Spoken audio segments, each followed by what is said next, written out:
ಕಷ್ಟಾಶ್ರಮಗಳಿಂದ ತಲುಪಬಲ್ಲ ಬೆಟ್ಟ ಗುಹೆಗಳಲ್ಲಿ ವಾಸಿಸುತ್ತಾರೆ. ಎಷ್ಟು ಶ್ರಮದಿಂದ ಅವರ ದರ್ಶನ ಪಡೆದರೆ ಅಷ್ಟು ಅವರ ಘನತೆ ಹೆಚ್ಚು. ಸದಾಚಾರ ದೃಷ್ಟಿಯಿಂದಲೂ ಊರಿಗೆ ಸದಾಚಾರ ದೃಷ್ಟಿಯಿಂದಲೂ ಸುವಿಚಾರ ಮಹಾತ್ಮರೆಂದು ಜನರಿಗೆ ಪರಿಗಣಿಸಲ್ಪಟ್ಟ ಹಲವು ಸನ್ಯಾಸಿಗಳು ಮಾಂಸಾಹಾರ, ಗಾಂಜಾ ಮುಂತಾದ ದುರ್ವ್ಯಸನ ಪರರಾಗಿ ತಮ್ಮ ಅವ್ಯವಹಾರಗಳನ್ನು ಗುಟ್ಟಾಗಿ ನಡೆಯಲೆಂದೇ ಜನರಿಂದ ಬಹಳ ದೂರವಿರುತ್ತಾರೆ. ಭಕ್ತರಿಂದ ಮನ್ನಣೆ ಪಡೆದು ಭಕ್ತರ ಕಾಣಿಕೆಗಳಿಂದ ತಮ್ಮ ವ್ಯಸನಗಳನ್ನು ಪೂರೈಸಿಕೊಳ್ಳುತ್ತಿರುತ್ತಾರೆ.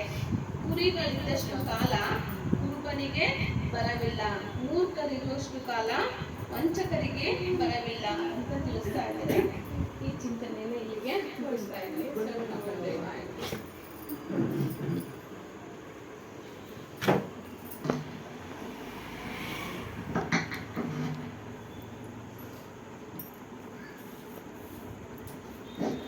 बोलिए श्री सत्यनामादि कबीर साहिब की जय, सद्गुरु श्री हनुमान साहिब की जय, गुरु माता जी की जय, सर्व संत महंत की जय. ಉಮೇಶ್ ಅಂತ ಕಾಸ್ಬಾಗ್ ಇಲ್ಲೇ ಇರೋದು, ಎಲ್ಲ ಪರಿಚಯ ಇರೋರು. ಟೀ ಕುಡಿಯೋವಾಗ ಹೆಂಗೆ ಇದ್ರ ಬಗ್ಗೆ ಮಾತಾಡ್ತಾರೆ. ಬರ್ತೀನಿ ಸರ್ ಅಂತ ಬನ್ನಿ ಸರ್, ಅದಕ್ಕೆ ಎಲ್ಲರೂ ಬೇಕಾದ್ರೆ ಬರ್ಬೋದು ಬರ್ಬೋದು. ಮನೆ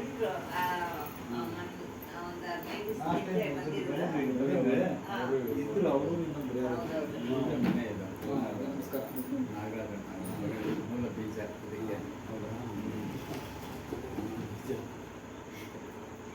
ಪೂಜ್ಯರು ಪ್ರಾತಸ್ಮರಣಿಗಳು ಸದ್ಗುರುಗಳಾದಂಥ ಸದ್ಗುರು ಶ್ರೀ ಹನುಮಾನ್ ಸಾಹೇಬರ ದಿವ್ಯಾಚರಣೆಗಳು ಅನಿಸುತ್ತಾ ಗುರು ಮಾತಾಜಿಯವರ ದಿವ್ಯಾಚರಣೆಗಳಿಗೆ ಮತ್ತು ನೆರೆದಿರುವ ಎಲ್ಲ ಭಕ್ತಿ ಮಾತೆಯರಿಗೆ ಮಾನ್ಯರಿಗೆ ಅನಿಸುತ್ತಾ ಸತ್ಸಂಗ ಕಾರ್ಯಕ್ರಮ ಮಾಡೋಣ, ಪ್ರಾರಂಭ ಮಾಡೋಣ. ಸಾವಧಾನಿ ಈ ಸಾಧನ. ಸಾವಧಾನಿ ಅಂದರೆ ಎಚ್ಚರ. ನಾವು ಯಾವಾಗಲೂ ಎಚ್ಚರದ ಇರದೇ ಒಂದು ಸಾಧನ. ಸಾಧನ ಅಂದರೆ ಅಭ್ಯಾಸ. ಅಭ್ಯಾಸ ಮಾಡೋದನ್ನ ಸಾಧನ ಅಂತಾರೆ. ಸಾಧನೆ ಮಾಡೋದು ಗಡಿ ಮನೆಗಳನ್ನೇನು ಮಾಡ್ತಾರಲ್ಲ ಅದು ದೇಹ ಸಾಧನೆ. ಇದು ಸಾಧನ. ನಾವು ಎಚ್ಚರಿಕೆಯಿಂದ ಸಾಧನ. ಸಂತೋ ಜಗತ್ತಿನಿಂದ ನೀಕೀಜಿ ಅದ್ರ ಬಗ್ಗೆ ಹೇಳ್ತಾರೆ.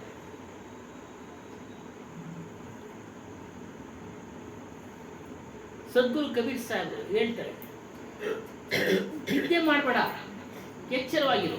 ಏನು ನಿದ್ದೆನೇ ಮಾಡಬೇಡ ಅಂತ. ನಿದ್ದೆ ಮಾಡಿ, ಶಾರೀರಿಕವಾಗಿ ನಿದ್ದೆ ಬೇಕು ನಮಗೆ, ಇಲ್ಲ ಅಂತ ಇಲ್ಲ. ಆದರೆ ಹಗಲಿನಲ್ಲಿ ಎಚ್ಚರವಾಗಿ ಮನಸ್ಸನ್ನು ಗಮನಿಸು. ಮನಸ್ಸು ಯಾವ್ಯಾವ ಕಡೆ ಹೋಗ್ತಾ ಇದೆ, ಎಲ್ಲೆಲ್ಲಿ ಹೋಗ್ತಾ ಇದೆ, ಯಾವ ಹಾದಿನಲ್ಲಿ ಹೋಗ್ತಾ ಇದೆ, ಅದನ್ನ ಗಮನಿಸು. ಅದು ಒಂದು ಸಾಧನೆ. ನಮ್ಮ ಮನಸ್ಸಿನಲ್ಲಿ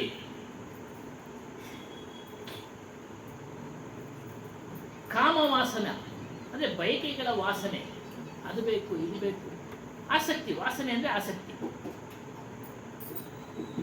ಇದೇನಾದರೂ ಬಂದುಬಿಟ್ರೆ ನಾವು ಎಚ್ಚರ ಇರೋದಿಲ್ಲ. ಮನಸ್ಸನ್ನು ಹೇಗಂದ್ರೆ ಹಾಗೆ ಬಿಡ್ತೀವಿ, ಎಚ್ಚರ ಇರೋದಿಲ್ಲ. ಬೇಕು ಅಂತ ಪಡೆಯಕ್ಕೆ ಹೋದಾಗ ಮನುಷ್ಯ, ಯುವಕರು ಎಷ್ಟು ಸ್ಪೀಡಾಗಿ ಹೋಗ್ತಾರೆ ಅದು ಬೇಕು ಅಂತ ಅಲ್ವಾ. ಅವರಿಗೆ ಮನಸ್ಸಿನ ಮೇಲೆ ಒಂದು ಜ್ಞಾನ ಇರಲ್ಲ, ರಸ್ತೆ ಮೇಲೆ ಜ್ಞಾನ ಇರೋದು, ಹೋಗ್ತಾ ಇರ್ತಾರೆ. ಅದೇ ರೀತಿ ಸಾಧಕನು ಸಹ ಅಷ್ಟೇ. ಯಾವಾಗ ಒಂದು ವಸ್ತು ಮೇಲೆ ಇಚ್ಛೆ ಉಂಟಾಯ್ತೋ, ಆಸಕ್ತಿ ಉಂಟಾಯ್ತೋ, ಆತನು ಸಹ ಎಚ್ಚರದಿಂದ ಇರೋದಿಲ್ಲ. ಇದು ಬಯಕೆ. ಇನ್ನು ಉಳಿದಿದ್ದು ಮೋಹ, ಲಾಭ, ಭಯ, ಈರ್ಷ್ಯ, ಇವೆಲ್ಲ ಮನಸ್ಸಿಗೆ ಬಂದ್ಬಿಟ್ರೆ ಇನ್ನು ಎಚ್ಚರ ತಪ್ಪಿಡ್ತಾನೆ ಅವನು. ಎಲ್ಲ ಒಂದಕ್ಕೆ ಅವನು ಎಚ್ಚರ ತಪ್ತಾನೆ. ಇನ್ನೆಲ್ಲ ಬಂದ್ಬಿಟ್ರೆ ಎಚ್ಚರ ತಪ್ಪಿಡ್ತಾನೆ. ಮೂಲ ಕಾರಣ ಆಸೆ ಜಾಸ್ತಿ. ಆಸೆ, ಕಾಮವಾಸನ ಅಂದರೆ ಆಸೆ, ಆಸಕ್ತಿ. ಇಲ್ಲಿ ಕಬೀರ್ ಸಾಹೇಬರ ವಿಚಾರ ನಡೆಯುತ್ತೆ ಸ್ವಾಮಿ. ಕಬೀರ್ ಸಾಹೇಬರ ವಿಚಾರ ಗೊತ್ತು ಮಕ್ಕಳ ಇದು ಪಾಠದಲ್ಲಿ ಐತೆ ಕಬೀರ್. ಮಾಡುವಲ್ಲಿ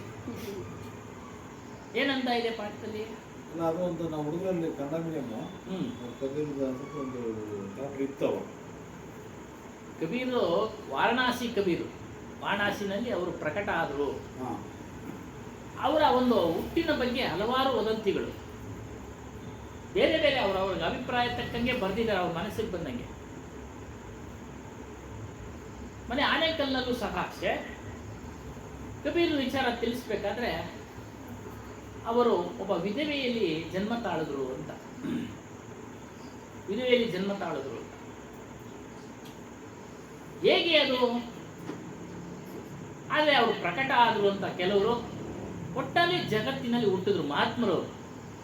ಅದು ಹೇಗೆ ಅಂತಂದ್ರೆ ರಮಾನಂದರ ಮಹರ್ಷಿ ಬಳಿ ಒಬ್ಬ ವಿಧವೆ ಹೋಗ್ತಾರೆ.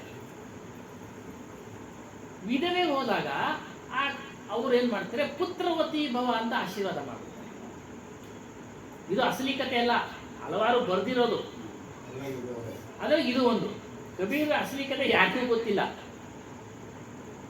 ಅವ್ರು ಎಲ್ಲಿ ಹುಟ್ಟಿದ್ರು, ಹೇಗೆ ಹುಟ್ಟಿದ್ರು, ಒಟ್ಟಿನಲ್ಲಿ ಅವ್ರನ್ನ ಸಾಕದವರು ನೀರು ನೀಮ ಅಂತ ಮುಸಲ್ಮಾನರು, ನೇಗಿಯವರು. ಹೀಗಾಗಿ ಆಶೀರ್ವಾದ ಮಾಡಿದ ಮಾತ್ರಕ್ಕೆ ಮಕ್ಕಳಾಗುತ್ತೆ ಅನ್ನೋದು ನಾವು ವಿಮರ್ಶೆ ಮಾಡಬೇಕು. ಆಗುತ್ತಾ? ಇಲ್ಲ. ಗಂಡು ಹೆಣ್ಣು ಮಿಲನದಿಂದನೇ ಆಗಬೇಕು. ನೋಡಿ, ಅಲ್ಲೇ ಪಾಯಿಂಟ್ ವೀಕ್ ಆಗೋಯ್ತು. ಆ ಕವಿ ಬರೆದಿದ್ದಾನೆ, ನನ್ನ ಪುಸ್ತಕ ಸಿಕ್ತು ನನಗೆ. ಅವ್ರು ಹೇಳಿದ ಪುಸ್ತಕ ಹುಡುಕ್ತೆ. ಏನಾದರೂ ಕಬೀರ್ ಸಾಹೇಬ್ ಬಗ್ಗೆ ತಪ್ಪು ಹೇಳಿದಾಗ ನಾನು ಹುಡುಕ್ತೀನಿ. ಆ ಪುಸ್ತಕ ಸಿಕ್ತು. ಆವಾಗ ಯೋಚನೆ ಮಾಡಬೇಕು ನಾವು, ಗಂಡು ಹೆಣ್ಣು ಮಿಲನ ಇಲ್ಲದೆ ಯಾವುದೇ ಒಂದು ಪಶು ಆಗಲಿ, ಪಕ್ಷಿಗಳಾಗಲಿ, ಮಾನವನಾಗಲಿ ಅಲ್ವಾ, ಯಾವುದೂ ಜನ್ಮ ತಾಳಲ್ಲ. ಅವ್ರು ಹೇಗೆ ಬರೋದ್ರೋ ಏನು ಕಥೆನೋ ಗೊತ್ತಿಲ್ಲ. ಒಟ್ಟಾರೆ ಕಬೀರ್ ಸಾಹೇಬ್ರನ್ನ ಸಾಕಿದ್ದು ಮುಸಲ್ಮಾನರು. ಹಾಗಾಗಿನೇ ಕೆಲವರೆಲ್ಲ ಇಷ್ಟಪಡಲ್ಲ ಅವ್ರನ್ನೆಲ್ಲ ಇಷ್ಟಪಡಲ್ಲ. ಮುಸಲ್ಮಾನರು ಅವರು. ಆದರೆ ಅವ್ರ ಜ್ಞಾನ ಅದ್ಭುತ. ಅದು ಕೇಳ್ತಾ ಒಂದು ದಿನಕ್ಕೆ ಅದು ಅರ್ಥ ಆಗೋದಿಲ್ಲ ಅವ್ರ ಜ್ಞಾನ. ತಮಿಳ್ನಾಡಿನಲ್ಲಿ ತಿರುವಳ್ಳರ್ ಹೆಂಗೆ ಫೇಮಸ್ಸು, ತಿರುವಳ್ಳರ್ ಕೇಳಿದ್ರಾ? ಅವ್ರು ಫೇಮಸ್ಸು ತಮಿಳ್ನಾಡಿನಲ್ಲಿ. ಅವ್ರಿಗೆ ನಮ್ಮಲ್ಲಿ ಸರ್ವಜ್ಞ ವಚನಗಳು, ಬಸವಣ್ಣ ಇವರೆಲ್ಲ ಇದೆ. ಅದೇ ರೀತಿ ಕಾಶಿ, ನಾರ್ತ್ ಇಂಡಿಯಾ ಪೂರ್ತಿ ಅವರ ವಚನಗಳನ್ನ ಹೇಳ್ಕೊಂಡು ಕೆಲಸ ಮಾಡ್ತಾ ಇರ್ತಾರೆ. ಅವ್ರ ವಚನಗಳನ್ನ, ಅವ್ರ ಜ್ಞಾನ ಅದ್ಭುತ, ಪೂರ್ಣ ಆತ್ಮಜ್ಞಾನ. ಅದು ಉಪನಿಷತ್ತುಗಳಲ್ಲೂ ಇದೆ. ಅದನ್ನೇ ಅವರು ಇಲ್ಲಿ ಅದರ ಒಂದು ಅನುಯಾಯಿಗಳು ನಮ್ಮ ಸದ್ಗುರು ಹನುಮಾನ್ ಸಾಹೇಬರು, ಅವರ ಪ್ರತಿನಿಧಿಯಾಗಿ ನಾನು ಇಲ್ಲಿ ಇದನ್ನ ತಿಳಿಸ್ತಾ ಇದ್ದೀನಿ ಕೈನಲ್ಲಾದಷ್ಟು. ಹಿಂದಿನಲ್ಲಿದೆ ಪುಸ್ತಕಗಳು, ಅವೆಲ್ಲ ಕನ್ನಡದಲ್ಲಿ ಕಡಿಮೆ ಅಂದ್ರೆ ಇಲ್ಲವೇ ಇಲ್ಲ. ಇಂಗ್ಲಿಷ್ನಲ್ಲಿದೆ ಬೀಜಕನ್ನ ಗ್ರಂಥ.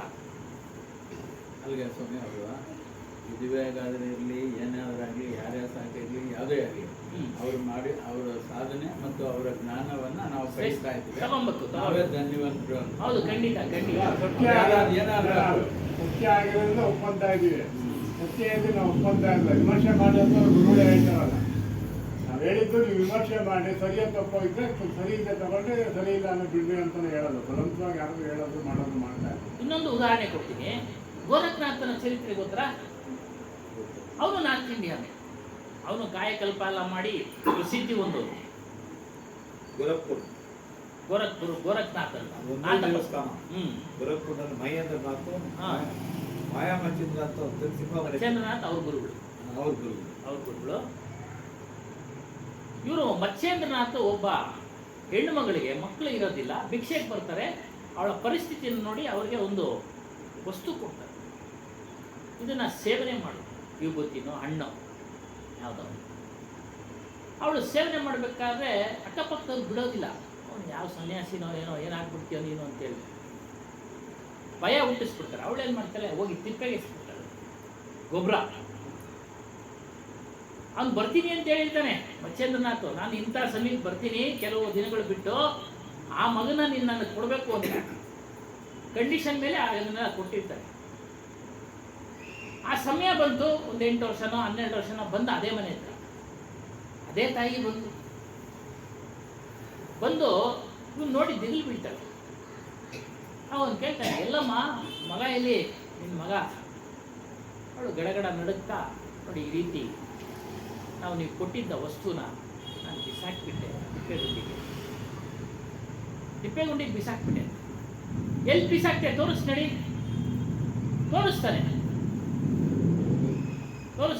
ತೋರಿಸ್ದಾಗ ಇವನ ಹೆಸರು ಕರೀತಾನೆ.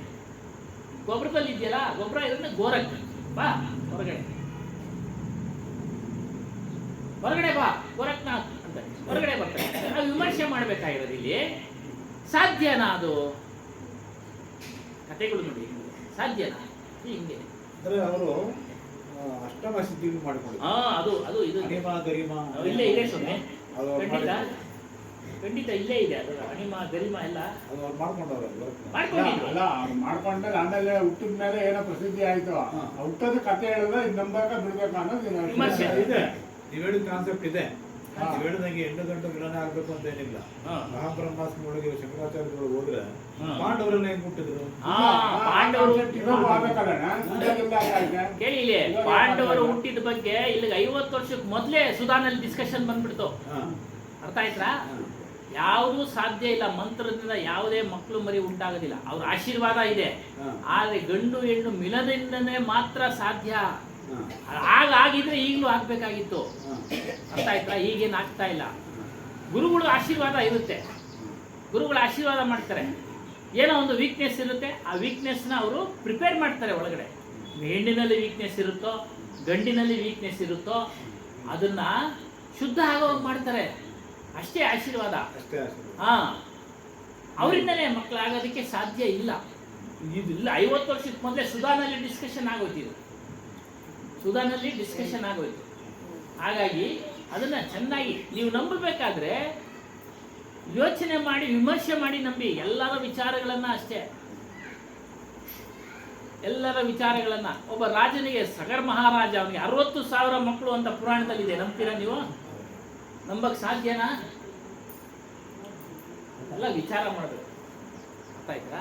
ಅದಕ್ಕೆ ಇಲ್ಲಿ ಕಬೀರ್ ಸಾಹೇಬರ ಒಂದು ಜ್ಞಾನ ನಮ್ಮಲ್ಲಿರ್ತಕ್ಕಂಥ ಮೂಢನಂಬಿಕೆಗಳನ್ನು ಹೋಗಲಾಡಿಸೋದು, ಹೋಗಲಾಡಿಸುವಂಥ ಜ್ಞಾನ. ಅಂಧವಿಶ್ವಾಸ ಅಂತ ಹೇಳ್ತಾರೆ ಹಿಂದಿನಲ್ಲಿ, ಅಜ್ಞಾನ.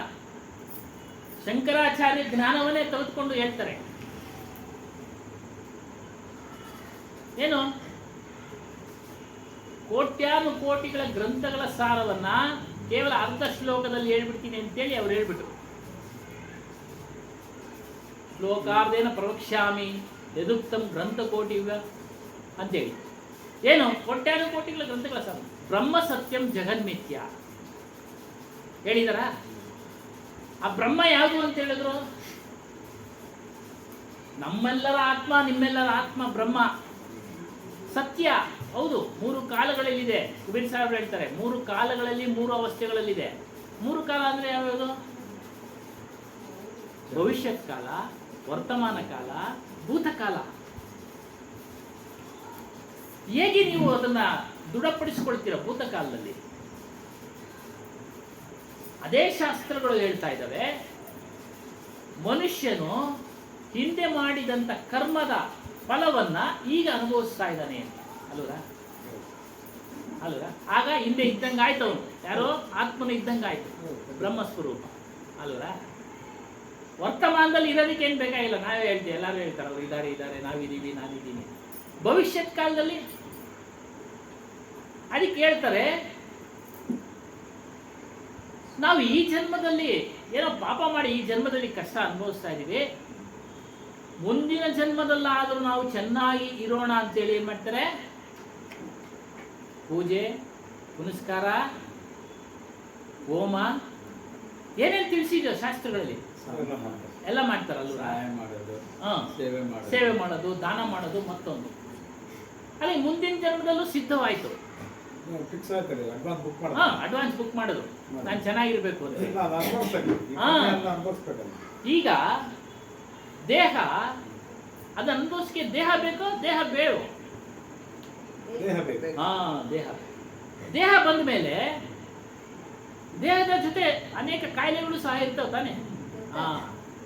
10,000 ವರ್ಷದ್ದು ಡಾಟಾ ನನ್ನ ಹತ್ರ ಐತೆ. ಹಾ ಎಲ್ಲಿ ಸಂತೋಷ? ಡಾಟಾ ನನ್ನ ಹತ್ರ ಐತೆ. ಇಲ್ಲಿ ಸಂತೋಷ. ಎಲ್ಲರ ಹತ್ರ ಐತೆ. ಹಾ ಒಟ್ಟಿನಲ್ಲಿ ದೇಹ ಬರುತ್ತೆ ಅಲ್ವಾ? ಹೌದು. ದೇಹ ದುಃಖಮಯನೋ ಸುಖಮಯನೋ? ಆ? ಹಾ ದುಃಖ. ಹೇಗೆ ದುಃಖ? ಶರೀರ ರೋಗಮಯ, ಹಾ ಪ್ರಪಂಚ ದುಃಖಮಯ. ದುಃಖಮಯ. ಪ್ರಪಂಚ ದುಃಖಮಯ. ಸುಖ ದುಃಖ ಎರಡು ಮನಸ್ಸಿನ ಸ್ಥಿತಿನೇ ಅಷ್ಟೇ. ಕಷ್ಟ ಅನುಭವಿಸ್ತಾ ಇದ್ದೀನಿ ಅನ್ನೋದು ಮನಸ್ಸಿನ ಸ್ಥಿತಿ, ಸುಖ ಅನುಭವಿಸ್ತಾ ಇದ್ದೀನಿ ಅನ್ನೋದು ಮನಸ್ಸಿನ ಸ್ಥಿತಿ ಹೌದು ಅಷ್ಟೇ. ಆ ಮನಸ್ಸಿನ ಸ್ಥಿತಿ, ಮನಸ್ಸು ಅನ್ನೋದು ಒಂದು ಇಂದ್ರಿಯ ಅಷ್ಟೇ. ಹೌದೌದು. ಅದು ಒಂದು ಸಣ್ಣ ಇಂದ್ರಿಯ ನಾವು ಒಳಗೆ ಕೇಳೋದಕ್ಕೆ ಅದನ್ನ ಪಾಪ ಕರ್ಮ ಅನ್ನೋದೊಂದು ಇದ್ದೇ ಒಂದು ಟರ್ಮ್ ಬರ್ತದೆ. ಹೌದು ಮನಸ್ಸಿನ ಸ್ಥಿತಿ ತಾನೇ. ಮನಸ್ಸಿನ ಸ್ಥಿತಿ ಆದ್ರೂ ದೇಹದ ಬಾಧೆ ಅನುಭವಿಸೋ ಯಾರು?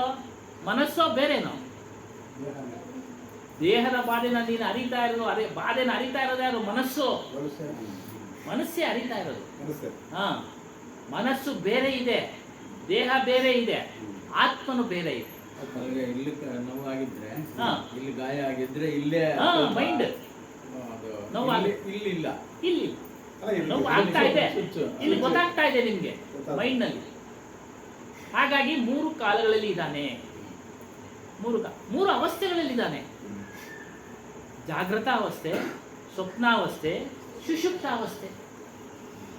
ಜಾಗೃತಾವಸ್ಥೆ ಹೇಳಿ ಸರ್. ಇದು ಆಧ್ಯಾತ್ಮಿಕದ ಒಳಗೆ ನಾವು ಇದು ಹೇಳೋದು ಇಲ್ಲ, ಜಾಗೃತಾವಸ್ಥೆ ಸುಸುಪ್ನ ಅನ್ನೋದು ನಮ್ಮ ಇದು ಆಧ್ಯಾತ್ಮಿಕ. ನಮ್ಮ ಮಾಮೂಲಲ್ಲಿ ವರ್ತಮಾನ ಕಾಲ, ಭೂತಕಾಲ, ಭವಿಷ್ಯ ಕಾಲ ಅಂತ ನಾವು ಬೇರೆ ಹೊರಗಡೆ ಅಲ್ಲ, ಅದು ಇದೆ. ವರ್ತಮಾನ ಕಾಲ ಅದು ಇದೆ. ಅವಸ್ಥೆ ಅಂದ್ರೆ ಇದೆ, ಮೂರೇ: ಜಾಗೃತ, ಸ್ವಪ್ನ, ಸುಷುಪ್ತ. ಇದ್ರಲ್ಲಿ ಇನ್ನೊಂದು ಐತೆ, ಅದೇ ಎಚ್ಚರ ಅಂತ ಒಂದು ಐತೆ. ಗೊತ್ತಾಯ್ತಾ? ಸುಷುಪ್ 3 ಅವಸ್ಥೆಗಳಲ್ಲಿ ಇವನಿದ್ದಾನೆ ಆತ್ಮನು. ಜಾಗೃತ ಅವಸ್ಥೆಯಲ್ಲಿ ನಾವು ಹಾಸಿಗೆಯಿಂದ ಎಳೆದು ಮಲಗೋರು ಹೇಳ್ತೀವಿ ನಾನಿದ್ದೇನೆ ಅಂತೇಳಿ ಅರಿತಾ ಇರ್ತೀವಿ. ಇನ್ನು ಸ್ವಪ್ನ ಅವಸ್ಥೆಯಲ್ಲಿ ಸ್ವಪ್ನವನ್ನ ಕಂಡಾಗ ಇಂಥ ಸ್ವಪ್ನವನ್ನ ಕಂಡೆ ಅಂತ ಅರಿತೀವಿ ಅಲ್ವರ. ಆಮೇಲೆ ಸುಷುಪ್ತ ಅವಸ್ಥೆ, ಸುಷುಪ್ತ ಅವಸ್ಥೆಯಲ್ಲಿ ಗಾಢವಾದ ನಿದ್ರೆ. ರಾತ್ರಿ ಮಲಗ್ದವನು ಬೆಳಗ್ಗೆ ಎದ್ದೇಳ್ತಾನೆ, ಆ ಸಮಯದಲ್ಲಿ ಅವನು ಏನನ್ನೂ ಅರಿಯೋದಿಲ್ಲ. ಆದರೆ ನಾನು ಒಳ್ಳೆ ನಿದ್ದೆ ಮಾಡಿದ್ನಪ್ಪ, ಒಳ್ಳೆ ನಿದ್ದೆ ಮಾಡಿದೆ ನಾನು ಅಂತ ಅರಿತಾನೆ. ಯಾರು? ಆ ಆತ್ಮಸ್ವರೂಪ. ಹಾಗಾಗಿ ಬ್ರಹ್ಮ ಸತ್ಯ ಇದ್ದಾನೆ, ಆತ್ಮನೂ ಇದ್ದಾನೆ. ಜಗತ್ತು ಮಿಥ್ಯ. ಮಿಥ್ಯ ಅಂದ್ರೆ ಸುಳ್ಳು ಜಗತ್ತು. ಆದರೆ ಜಗತ್ತಿದೆ, ಅನಾದಿ ಕಾಲದಿಂದ ಇದೆ ಜಗತ್ತು. ಏನೋ 1-2 ವರ್ಷಗಳಿಂದ, ಕೋಟ್ಯಾವಧಿ ವರ್ಷಗಳಿಂದ ಜಗತ್ತಿದೆ ಅಲ್ವಾ? ನಮ್ಮ ತಾತ ಅವರು ಹುಟ್ಟಿದ್ರು, ಅವರೆಲ್ಲ ಬಾಳಿದ್ರು ಈ ಭೂಮಿ ಮೇಲೆ, ಕಷ್ಟ ಸುಖನ ಅನುಭವಿಸಿದ್ರು, ಹೋದು ಅಲ್ವಾ ಸ್ವಾಮಿ? ಜಗತ್ತಿದೆ. ಏನಕ್ಕೆ? ಪ್ರಕೃತಿ ಪೂರ್ತಿ. ಹಾ ಎಲ್ಲ ಜಗತ್ತು. ಪ್ರಕೃತಿ ಅಂದ್ರೆ ಬರೀ ಭೂಮಿನೇ ಅಲ್ಲ, ಸಮಸ್ತ ಯೂನಿವರ್ಸ್ ಐತಲ್ಲ, ಅದು ಅದ್ರ ಭಾಗನೇ ನಾವು. ಹೀಗಾಗಿ ಇನ್ನೊಂದು, ಇದು ಕಿವಿಯಲ್ಲಿ ಹುಟ್ಟಿದ್ರು, ಬಾಯಲ್ಲಿ ಹುಟ್ಟಿದ್ರು, ಅದೇ ಹೇಳ್ತಾ ಇರೋದು ಸುಳ್ಳು. ಅವೆಲ್ಲ ಸುಳ್ಳು, ಸುಳ್ಳು ಸಮಯ ಸುಳ್ಳು. ಅದನ್ನೇ ಕಬೀರ್ ಸಾಹೇಬ್ರು ಹೇಳಿದ್ರು. ಕಬೀರ್ ಸಾಹೇಬ್ರು ಹೇಳಿದ್ರು ಅದನ್ನೇ. ಇಂಥ ವಿಚಾರಗಳನ್ನ ನೀವು ವಿಮರ್ಶೆ ಮಾಡಿ, ನಿಮಗೆ ಮನಸ್ಸಿದೆ, ಚಿಂತನೆ ಮಾಡೋ ಶಕ್ತಿ ಇದೆ, ವಿಚಾರ ಮಾಡಿ. ಇವಾಗ ಸತ್ಯ ಅನ್ನೋದು ವ್ಯಾಖ್ಯಾನ ಅಂದ್ರೆ ಏನು ಅಂದ್ರೆ, ಯಾವುದೇ ಕಾಲ ಆಗಲಿ, ಯಾವುದೇ ಗಡಿ ಆಗಲಿ, ಯಾವುದೇ ಸ್ಥಳ ಆಗಲಿ ಅದು ಆಗಬೇಕು. ಅದನ್ನ ನಾವು ಸತ್ಯ ಅಂತ ಒಪ್ಬೋದು. ನಿಜ. ಅಲ್ಲಿಲ್ಲ ಅಂದ್ರೆ ಸತ್ಯ ಅಲ್ಲ. ಅಲ್ಲ. ಆ ಕಾಲದಾಗ ಆಗೈತೆ, ಈ ಕಾಲದಾಗ ಆಗ್ತಾ ಇಲ್ಲ ಅಂದ್ರೆ ಸತ್ಯ ಅಲ್ಲ. ಆ ಜಾಗದಾಗ ಆಗೈತೆ, ಈ ಜಾಗದಾಗ ಆಗ್ತಾ ಇಲ್ಲ ಅಂದ್ರೆ ಸತ್ಯ ಅಲ್ಲ. ಸತ್ಯ ಅಲ್ಲ ಅಲ್ವಾ? ಈ ರೀತಿ. ಅಲ್ಲಿ ಕಿವೇ ಕೊಟ್ಟು ನನಗೆ ಏನು ನನ್ನ ಜ್ಞಾನೇಂದ್ರಗಳಿಗೆ ಏನು ಅನುಭವಿಸ್ತೀನೋ ಹಾ. ಅದು ಸತ್ಯ ಅಂತ ನಾನು ಒಪ್ಕೊತೀನಿ ಅಷ್ಟೇ. ಅದೇ ತಪ್ಪು. ಸೂಕ್ಷ್ಮೇಂದ್ರಗಳಿಗೆ ಅನುಭವಿಸೋದನ್ನು ಒಪ್ಕೊಳ್ಳೋದಿಲ್ಲ ನಾನು, ಅದು ಸ್ವಪ್ನ ಅಂತ ಕರೆಸಿರ್ತೀನಿ. ಅದಕ್ಕೆ ಇಲ್ಲಿ ಕಬೀರ್ ಸಿದ್ಧಾಂತ ಅದೇ ವಿಷಯ. ಕಬೀರ್ ಸಿದ್ಧಾಂತ ಅದೇನೆ ಸತ್ಯ. ಶಂಕರಾಚಾರ್ಯರ ಸಿದ್ಧಾಂತ ಏನು? ಅದ್ವೈತ. ಅದ್ವೈತ ಏನು? ಒಂದೇ ಆತ್ಮ ಎಲ್ಲ ಕಡೆ ವ್ಯಾಪಕ ಆಗಿದ್ದಾನೆ ಅಲ್ವಾ? ಕೇಳಿದ್ದೀರಾ? ಆದರೆ ಕಬೀರ್ ಸಾಹೇಬ್ ಹೇಳ್ತಾರೆ ಆತ್ಮ ಎಲ್ಲ ಕಡೆ ವ್ಯಾಪಕ ಆಗಿರೋದಕ್ಕೆ ಸಾಧ್ಯ ಇಲ್ಲ. ಹೇಗೆ? ಅನೇಕ ಆತ್ಮಗಳು ನೋಡಿ, ಇವರು ಬೇರೆ, ನೀವು ಬೇರೆ, ನೀವು ಬೇರೆ, ಎಲ್ಲ ಬರಾಬರ್. ಎಲ್ಲ ಆತ್ಮಗಳು ಬೇರೆ ಬೇರೆ, ಅನೇಕ. ಕಬೀರ್ ಸಾಹೇಬ್ರ ಸಿದ್ಧಾಂತ. ಆದರೆ ಕಬೀರ್ ಸಾಹೇಬ್ ಇಲ್ಲಿ ಹೇಳ್ತಾರೆ, ಆದರೆ ಎಲ್ಲರ ಆತ್ಮದಲ್ಲಿ ಒಂದೇ ಗುಣ ಇದೆ, ಒಂದೇ ರೀತಿಯ ಗುಣ, ಒಂದೇ ರೀತಿಯ ಗುಣ. ಏನು? ಅರಿಯತಕ್ಕಂಥದ್ದು, ಅರಿವು, ಎಲ್ಲವನ್ನ ಅರಿತಾರೆ. ಯಾಕೆ ಇದು ವ್ಯಾಪಕ ಅಲ್ಲ ಅಂತ ಹೇಳಿದ್ರು ಅಂದ್ರೆ, ನೋಡಿ, ನೀವಿದ್ದಾಗ ನಾವಿಲ್ಲ, ಹೇಳ್ತೀವಿ ಅವ್ನು ಪ್ರಾರಬ್ಧ ಕರ್ಮ ಕಣಯ್ಯ, ನಾವೇನ್ ಮಾಡೋಕ್ಕಾಗತ್ತೆ ಅಲ್ವಾ? ಹೌದು. ಹಾಗಾಗಿ ಅವನು ಬೇರೆ ಇದ್ದು ದೇಹದಿಂದ ಮಾಡಿದ ಕೆಲಸ ಕಾರ್ಯಗಳ ಫಲವನ್ನ ಅವನೇ ಅನುಭವಿಸ್ತಾನೆ. ಹೆಂಡತಿ ಆತನ ನೋವನ್ನು ನಾವು ತೆಗೆದುಕೊಳ್ಳಕ್ಕಾಗೋದಿಲ್ಲ. ಆ ಗಂಡನ ನೋವನ್ನು ಹೆಂಡತಿ ತೆಗೆದುಕೊಳ್ಳಕ್ಕಾಗೋದಿಲ್ಲ. ನೋಡಿ, ಕಬೀರ್ ಸಾಹೇಬರ ಸಿದ್ಧಾಂತ ಅನೇಕ ಆತ್ಮ, ಆದರೆ ಅರಿಯುವ ಗುಣ ಎಲ್ಲರಲ್ಲೂ ಇದೆ. ಪ್ರಮಾಣ ಕಮ್ಮಿ ಇರುತ್ತೆ, ಜಾಸ್ತಿ ಇರುತ್ತೆ. ಪ್ರಮಾಣ ಯಾಕೆ ಜಾಸ್ತಿ ಕಮ್ಮಿ ಇರುತ್ತೆ ಅಂತಂದ್ರೆ ಅವರವರ ಪ್ರಾರಬ್ಧ ಕರ್ಮ ಮತ್ತು ಅವರು ಸಾಧನೆ, ಕೃಷಿ ಜನ್ಮದ ಕೃಷಿ, ಜನ್ಮದ ಕೃಷಿ, ಈ ಜನ್ಮದ ಕೃಷಿನೂ ಸೇರುತ್ತೆ. ಈ ಜನ್ಮದಲ್ಲಿ ಅವನು ಸಾಧನೆ ಮಾಡಬೇಕು ತಿಳ್ಕೊಳಕ್ಕೆ. ಏನೋ ಒಬ್ಬ ವ್ಯಕ್ತಿ, ಇಬ್ಬರಲ್ಲೂ ಆತ್ಮಗಳಿದ್ದಾವೆ, ಇಬ್ರು ಒಂದೇ ರೀತಿ ಕೆಲಸ ಮಾಡ್ತಾರೆ. ಒಬ್ಬನಿಗೆ ಸಂಪಾದನೆ ಜಾಸ್ತಿ ಆಗುತ್ತೆ, ಇನ್ನೊಬ್ಬನಿಗೆ ಸಂಪಾದನೆ ಕಡಿಮೆ ಆಗುತ್ತೆ. ಇನ್ನೂ ಸರಳವಾಗಿ ಹೇಳಬೇಕು ಅಂತಂದ್ರೆ, ಒಬ್ರು ಮನೆ ಕಟ್ತಾ ಇದ್ರು, ಶ್ರೀಮಂತರು ಮನೆ ಕಟ್ತಾ ಇದ್ರು. ಈ ಗಾರೆ ಕೆಲಸ ಮಾಡೋನು ಅವ್ರ ಹತ್ರ ಕ್ವಶನ್ ಮಾಡ್ತಾನೆ. ಏನಂತ ಕ್ವಶನ್ ಮಾಡ್ತಾನೆ? ಏನ್ ಸಮಯ ಮೇಸ್ತ್ರಿ ಬಂದು ಹಂಗ್ ಮಾಡಿ ಹಿಂಗ್ ಮಾಡ್ಬಿಟ್ಟು ಅಂತ ಹೇಳ್ಬಿಟ್ಟು ಹೋಗ್ಬಿಡ್ತಾರೆ, ನಾನು ಬೆಳಿಗ್ಗೆಯಿಂದ ಸಾಯಂಕಾಲದವರೆಗೂ ದುಡ್ತೀನಿ, ನನಗೆ ಕಡಿಮೆ ಸಂಬಳ, ಆತನಿಗೆ ಜಾಸ್ತಿ ಸಂಬಳ ಕೊಡ್ತಿರಲ್ಲ ಯಾಕೆ? ಅವನು ಬಾಯಿನಲ್ಲಿ ಹೇಳಲ್ಲ. ಯಾರೋ ಶ್ರೀಮಂತ, ನಾನೊಂದು ಕೆಲಸ ಕೇಳ್ತೀನಿ ಮಾಡಪ್ಪ, ಅವಾಗ ನಿನಗೂ ಸಂಬಳ ಜಾಸ್ತಿ ಕೊಡ್ತೀನಿ. ಒಂದು ಮೊಟ್ಟೆ ತರ್ತಾನೆ, ನೋಡಪ್ಪ ಇದನ್ನ ನಿಲ್ಲಿಸು ಅಂತ ಕೊಡ್ತಾನೆ. ಯಾರಿಗೆ? ಗಾರೆ ಕೆಲಸದವನಿಗೆ. ಅವ್ನು ನಿಲ್ಸಕ್ಕೆ ಪ್ರಯತ್ನ ಪಡ್ತಾನೆ, ಆಗ್ತಾ ಇಲ್ಲ, ಇದೆಲ್ಲ ಆಗೋದಿಲ್ಲ, ಸಮಯ ಇಂದಾಗ ಮೇಸ್ತಿನ ಅದೇ ಸಮಯಕ್ಕೆ ಬಂದ, ಬಾ ಇದನ್ನ ನಿಲ್ಸು ಅಂದ. ಮೇಸ್ತಿ ಏನ್ ಮಾಡ್ದ? 3 ಕಲ್ಲಿತ್ತ ಅದ್ರ ಮೇಲೆ ನಿಲ್ಲಿಸ್ಬಿಟ್ಟ. ಬುದ್ಧಿವಂತಿಕೆ ಅದಕ್ಕೆ ಬೇರೆ ಬೇರೆ ಅಂತ ಹೇಳಿದ್ರು. ಅವನ ಬುದ್ಧಿವಂತಿಕೆನೇ ಬೇರೆ, ಅವನ ಮನಸ್ಸೇ ಬೇರೆ, ಈತನ ಬುದ್ಧಿವಂತಿಕೆನೇ ಬೇರೆ, ಈತನ ಮನಸ್ಸೇ ಬೇರೆ. ಇವನು ಅದನ್ನ ಪ್ರಾಕ್ಟೀಸ್ ಮಾಡ್ಬೋದಾಯ್ತು, ಯೋಚನೆ ಮಾಡ್ಬೋದಾಯ್ತು. ಯೋಚನಾ ಶಕ್ತಿ ಕಡಿಮೆ ಗಾರೆ ಕೆಲಸದವನಿಗೆ, ಯೋಚನಾ ಶಕ್ತಿ ಕಡಿಮೆ. ಅವನು ಯೋಚನೆ ಮಾಡಿ ತನ್ನ ಬುದ್ಧಿಬಲವನ್ನ ಹೆಚ್ಚಿಸಿಕೊಂಡ ಇವನು ಇರೋದ್ರಲ್ಲೇ ಇದ್ದಾರೆ. ಒಂದೇ ಆತ್ಮ ಇದ್ರೂ ಬುದ್ಧಿ ಬಲ ಸ್ವಲ್ಪ ಹೆಚ್ಚು ಕಮ್ಮಿ ಇರ್ತವಲ್ಲ.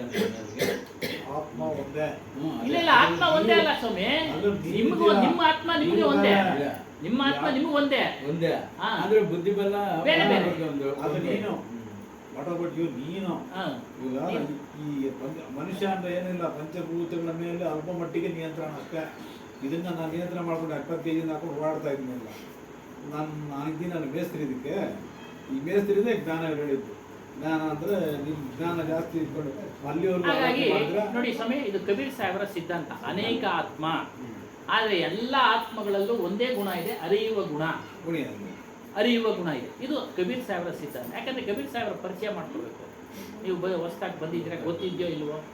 ಹಾಗಾಗಿ ಕಬೀರ್ ಸಾಹೇಬರ ವಿಚಾರವನ್ನ ಇಲ್ಲಿ ನಾವು ತಿಳಿಸ್ತಾ ಇರ್ತೀವಿ.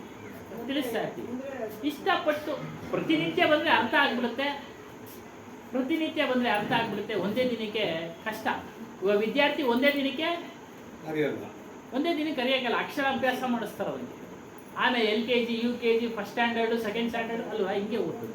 ಅದೇ ರೀತಿ ಕಬೀರ್ ಸಾಹೇಬರ ಸಿದ್ಧಾಂತ, ಒಂದು ಪುಸ್ತಕ, ಜ್ಞಾನದ ಸಿದ್ಧಾಂತಗಳು ಅರಿಬೇಕಾದ್ರೆ ಸ್ವಲ್ಪ ನಿಧಾನ ಮಾಡಿ. ಬೆಳಿಗ್ಗೆ ಅದೇ ಚರ್ಚೆ, ಬಹಳ ಸೂಕ್ಷ್ಮ ಆತ್ಮಜ್ಞಾನ. ಈ ರಾಮಾಯಣ ಕತೆ, ಮಹಾಭಾರತ ಕತೆ ಅರ್ಥ ಆಗ್ಬಿಡುತ್ತೆ ಬೇಗ. ಅದಕ್ಕೆ ಹೇಳಿದರೆ ರಾಮಾಯಣ ಕತೆ, ಮಹಾಭಾರತದ ಕತೆ ಯಾವುದು? ಸರ್ವಜ್ಞರು ಹೇಳುತ್ತೆ. ಏನು? ಸರ್ವಜ್ಞರು. ಆದರದ ಕಥೆಯನ್ನು, ಸೋದರರ ವಧೆಯನ್ನು, ಆದರದಿ ಪುಣ್ಯದ ಕಥೆಯೆಂದು ಕೇಳುವ ಕುನ್ನಿಗಳ ನೋಡೋ ಸರ್ವಜ್ಞ. ಯಾವಾಗ ಆ ಕಥೆಗಳನ್ನು ಕೇಳೋದ್ರಿಂದ ನಮ್ಮ ಬಗ್ಗೆ ಬಿಡುಗಡೆ ಸಾಧ್ಯ ಇಲ್ಲ. ನಮ್ಮ ಹುಟ್ಟು ಸಾವುಗಳ ಬಂಧನ ಬಿಡುಗಡೆ ಸಾಧ್ಯ ಇಲ್ಲ. ಅವು ತಿಳುವಳಿಕೆಗೆ ಅಷ್ಟೇ. ತಿಳುವಳಿಕೆ ಒಂದು ನೀತಿ ಪಾಠ ಇದೆ, ಅದನ್ನು ನಾವು ಜೀವನದಲ್ಲಿ ಅಳವಡಿಸ್ಕೊಳ್ಳೋಣ. ಅಲ್ವರಾ? ಅವುಗಳಿಂದ ನಮಗೆ ಬಿಡುಗಡೆ ಆಗೋದಿಲ್ಲ. ಹುಟ್ಟು ಸಾವುಗಳ ಬಂಧನದಿಂದ ಬಿಡುಗಡೆ ಆಗೋದಿಲ್ಲ. ಹಾಗಾಗಿ ಕಬೀರ್ ಸಾಹೇಬ್ರು ಏನ್ ಮಾಡಿದ್ರು, ಪೂರ್ಣ ಪ್ರಮಾಣದ ಆತ್ಮಜ್ಞಾನ ಬೋಧಿಸಿದ್ರು ಜಗತ್ತಿಗೆ. ಇಲ್ಲಿ ಕಡಿಮೆ, ದಕ್ಷಿಣ ಭಾರತದಲ್ಲಿ.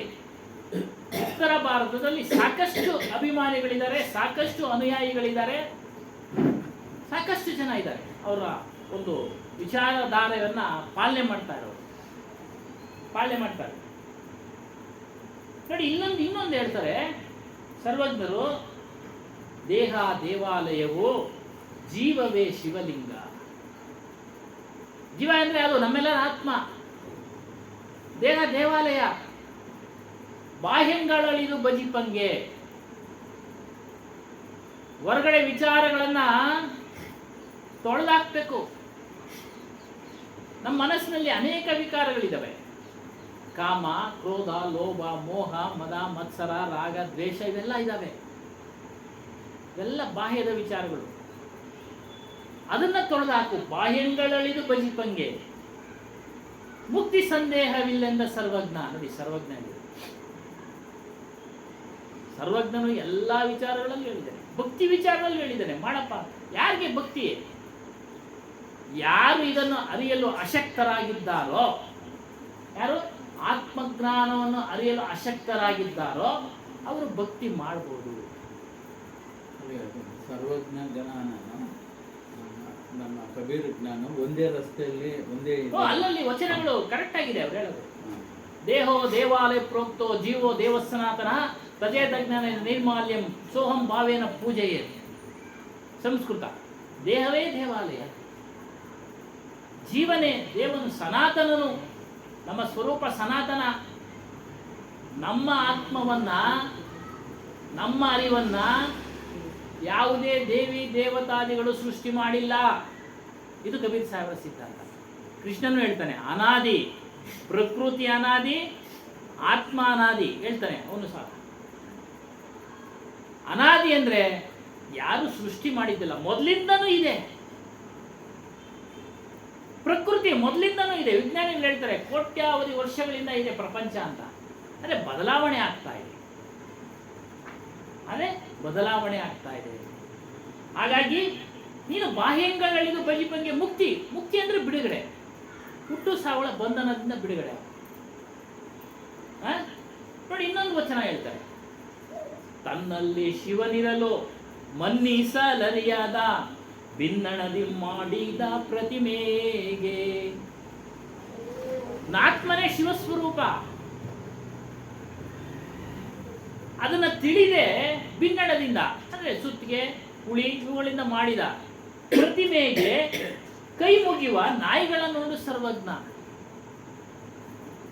ನಾಯಿಗಳ ಯಾಕೆ ಇಷ್ಟೊಂದು ನಾವು ಇಲ್ಲಿ ದೀಪ ಹೋಗ್ತಾ ಇದೀವಿ ಅಂದ್ರೆ, ಇದನ್ನ ಅರಿಯತಕ್ಕಂಥವ್ರು, ಆತ್ಮಜ್ಞಾನ ಅರಿಯತಕ್ಕಂಥವ್ರು ಬಹಳ ವಿರಳ.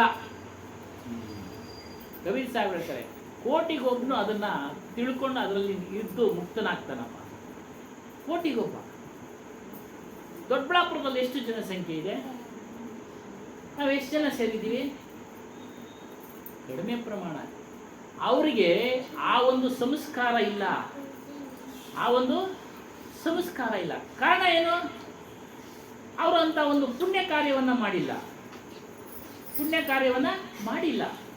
ಮಾಡಕ್ಕೂ ಆಗಿಲ್ಲ. ಅದಕ್ಕೆ ಹೇಳ್ತಾರೆ ಒಂದ್ ಕಡೆ, ಮನುಷ್ಯನು ದಶಶತಕೋಟಿ ಜನ್ಮದಲ್ಲಿ ನಿಷ್ಕಾಮದಿಂದ ಭಜನೆ ಮಾಡಿರ್ತಾನೆ, ಪೂಜೆ ಮಾಡಿರ್ತಾನೆ. ಆತನಿಗೆ ಮಾತ್ರ ತನ್ನನ್ನ ತಾನು ತಿಳಿಬೇಕು ಅನ್ನೋ ಒಂದು ಬುದ್ಧಿ ಬರುತ್ತೆ. ಮತ್ತು ಆತನ ನಿಷ್ಕಾಮ ಅಂದ್ರೆ ಯಾವುದೇ ಫಲಾಪೇಕ್ಷೆ ಇಲ್ಲದೆ ಪೂಜೆ ಮಾಡಿರ್ತಾನೆ. ಅದನ್ನ ತೆಗೆದುಕೊಳ್ಳತಕ್ಕಂಥವನು ಯಾರೂ ಇಲ್ಲ. ಅದು ವಾಪಸ್ಸು ನಮಗೆ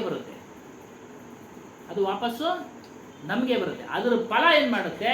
ಇಂಥ ಒಂದು ನಿಜವಾದ ಆತ್ಮಜ್ಞಾನವನ್ನ ತಿಳಿಯೋ ಕಡೆ ಕರ್ಕೊಂಡು ಬಂದು ಬಿಡುತ್ತೆ. ಆಮೇಲೆ ಅವನು ಸಾಧನೆ ಮಾಡ್ಬೇಕು. ಅದೇ ಹೇಳಿ, ಆಮೇಲೆ ಅವನು ಸಾಧನೆ ಮಾಡ್ಬೇಕು.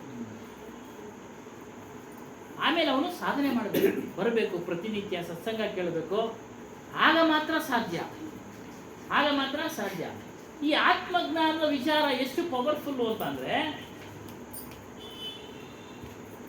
ಒಮ್ಮೆ ವಿಶ್ವಾಮಿತ್ರರಿಗೂ ವಸಿಷ್ಠರಿಗೂ ಸ್ಪರ್ಧೆ ಬಿದ್ದೋಗುತ್ತೆ. ವಸಿಷ್ಠರು ಹೇಳ್ತಾರೆ, ಎಲ್ಲದಕ್ಕಿಂತ ಶ್ರೇಷ್ಠವಾದ ಆತ್ಮಜ್ಞಾನದ ಸತ್ಸಂಗ ಶ್ರೇಷ್ಠವಾದದ್ದು. ವಿಶ್ವಾಮಿತ್ರ ಹೇಳ್ತಾರೆ, ಗುರುಗಳು ಹೇಳಿದ್ದು, ನಾವೇನು ನೋಡಕ್ ಹೋಗಿಲ್ಲ, ಕಥೆಗಳು ಗುರುಗಳು ಹೇಳಿದ್ದು, ಅದನ್ನ ನಾವು ನಿಮ್ಗೆ ಹೇಳ್ತಾ ಇದ್ದೀವಿ, ಪ್ರತಿನಿಧಿ ಅವರು ನಾನು ಹೇಳ್ತಾ ಇದ್ದೀನಿ. ವಿಶ್ವಾಮಿತ್ರ ಹೇಳ್ತಾರೆ, ತಪಸ್ಸಿನ ಬಲ ದೊಡ್ಡದು, ತಪಸ್ಸಿನ ಬಲ ದೊಡ್ಡದು. ಯಾರ ಹತ್ರ ಹೋಗೋಣ ಇದನ್ನ ನಾವು ಬಗೆಹರಿಸ್ಕೊಳ್ಳೋಕೆ? ವಿಷ್ಣು ಹತ್ರ ಹೋಗ್ತಾರೆ. ಅವರು ಆಗೋದಿಲ್ಲಪ್ಪ, ನನ್ನ ಕೈನಲ್ಲಿ ಹೇಳೋಕ್ಕಾಗೋದಿಲ್ಲ. ಯಾಕಂದರೆ ವಿಶ್ವಾಮಿತ್ರ ಕೋಪಿಷ್ಟ, ಇನ್ನು ಸುಳ್ಳು ಅವನ ಪರ ಅವ್ರ ವಿರುದ್ಧವಾಗಿ ಹೇಳ್ಬಿಟ್ರೆ ಶಾಪ ಕೊಡ್ತಾನೆ. ನೋಡಿ, ಶಾಪ ಕೊಡ್ತಾನೆ, ಮುನಿ ಆತನಿಗೆ ಶಾಪ ಕೊಡ್ತಾನೆ, ಭಯ. ಇಲ್ಲಿ ಆ ಕಡೆ ಹೀಗೆ ಎಲ್ಲ ಕಡೆನೂ ಸುತ್ತುತ್ತಾರೆ. ಸುತ್ತಿದಾಗ ಎಲ್ಲೂ ಉತ್ತರ ಕೊಡೋಕ್ಕೆ ಸಾಧ್ಯ ಇಲ್ಲ. ಕೊನೆಗೆ ಆದಿಶೇಷನ ಹತ್ರ ಬರ್ತಾರೆ. ಆದಿಶೇಷನು ಭೂಮಿ ಒತ್ತಿದ್ದಾನೆ ಅಂತ ನಾವು ಪುರಾಣಗಳಲ್ಲಿ ತಿಳ್ಕೊಂಡಿದ್ದೀವಿ ಅಲ್ವಾ? ಆದಿಶೇಷನ ಹತ್ರ ಬಂದಾಗ ಅವನು ಹೇಳ್ತಾನೆ, ಆಯ್ತು ನಾನು ಉತ್ತರ ಕೊಡ್ತೀನಿ, ನನ್ನ ಮೇಲೆ ಭೂಮಿಯ ಭಾರ ಇದೆಯಪ್ಪ, ನನಗೆ ಉತ್ತರ ಕೊಡೋಕ್ಕೆ ನನಗೆ ಅವಕಾಶ ಬೇಕು, ಮಾತನಾಡೋದಕ್ಕೆ ಅವಕಾಶ ಬೇಕು. ನೀನು ಹೇಳ್ತಾ ಇದ್ದೆ, ವಿಶ್ವಾಮಿತ್ರ ಹೇಳ್ತೀನಿ, ನೀನು ಹೇಳ್ತಾ ಇದ್ದೆ ತಪಸ್ಸಿನ ಫಲ ದೊಡ್ಡದು, ಅವ್ರು ಹೇಳ್ತಾರೆ ಆತ್ಮಜ್ಞಾನದ ಫಲ ದೊಡ್ಡದು. ಏನು ಅರೆಗಳಿಗೆ ಜಾಸ್ತಿ ಗೊತ್ತಿಲ್ಲ. ಈ ಭೂಮಿಯನ್ನ ನಿಮ್ಮ ನಿಮ್ಮ ತಪಸ್ಸಿನ ಬಲ, ಆತ್ಮಜ್ಞಾನದ ಬಲದಿಂದ ಯಾರು ಮೇಲೆ ಎತ್ತುತ್ತಾರೋ ಎತ್ತಿಸಿ, ಆಮೇಲೆ ಉತ್ತರ. ಅದೇನು ತಲೆ ಮೇಲಿದೆ, ಅದನ್ನು ಎತ್ತಿ ಮೇಲೆ ನಿಲ್ಲೋಂಗೆ ಮಾಡಿ.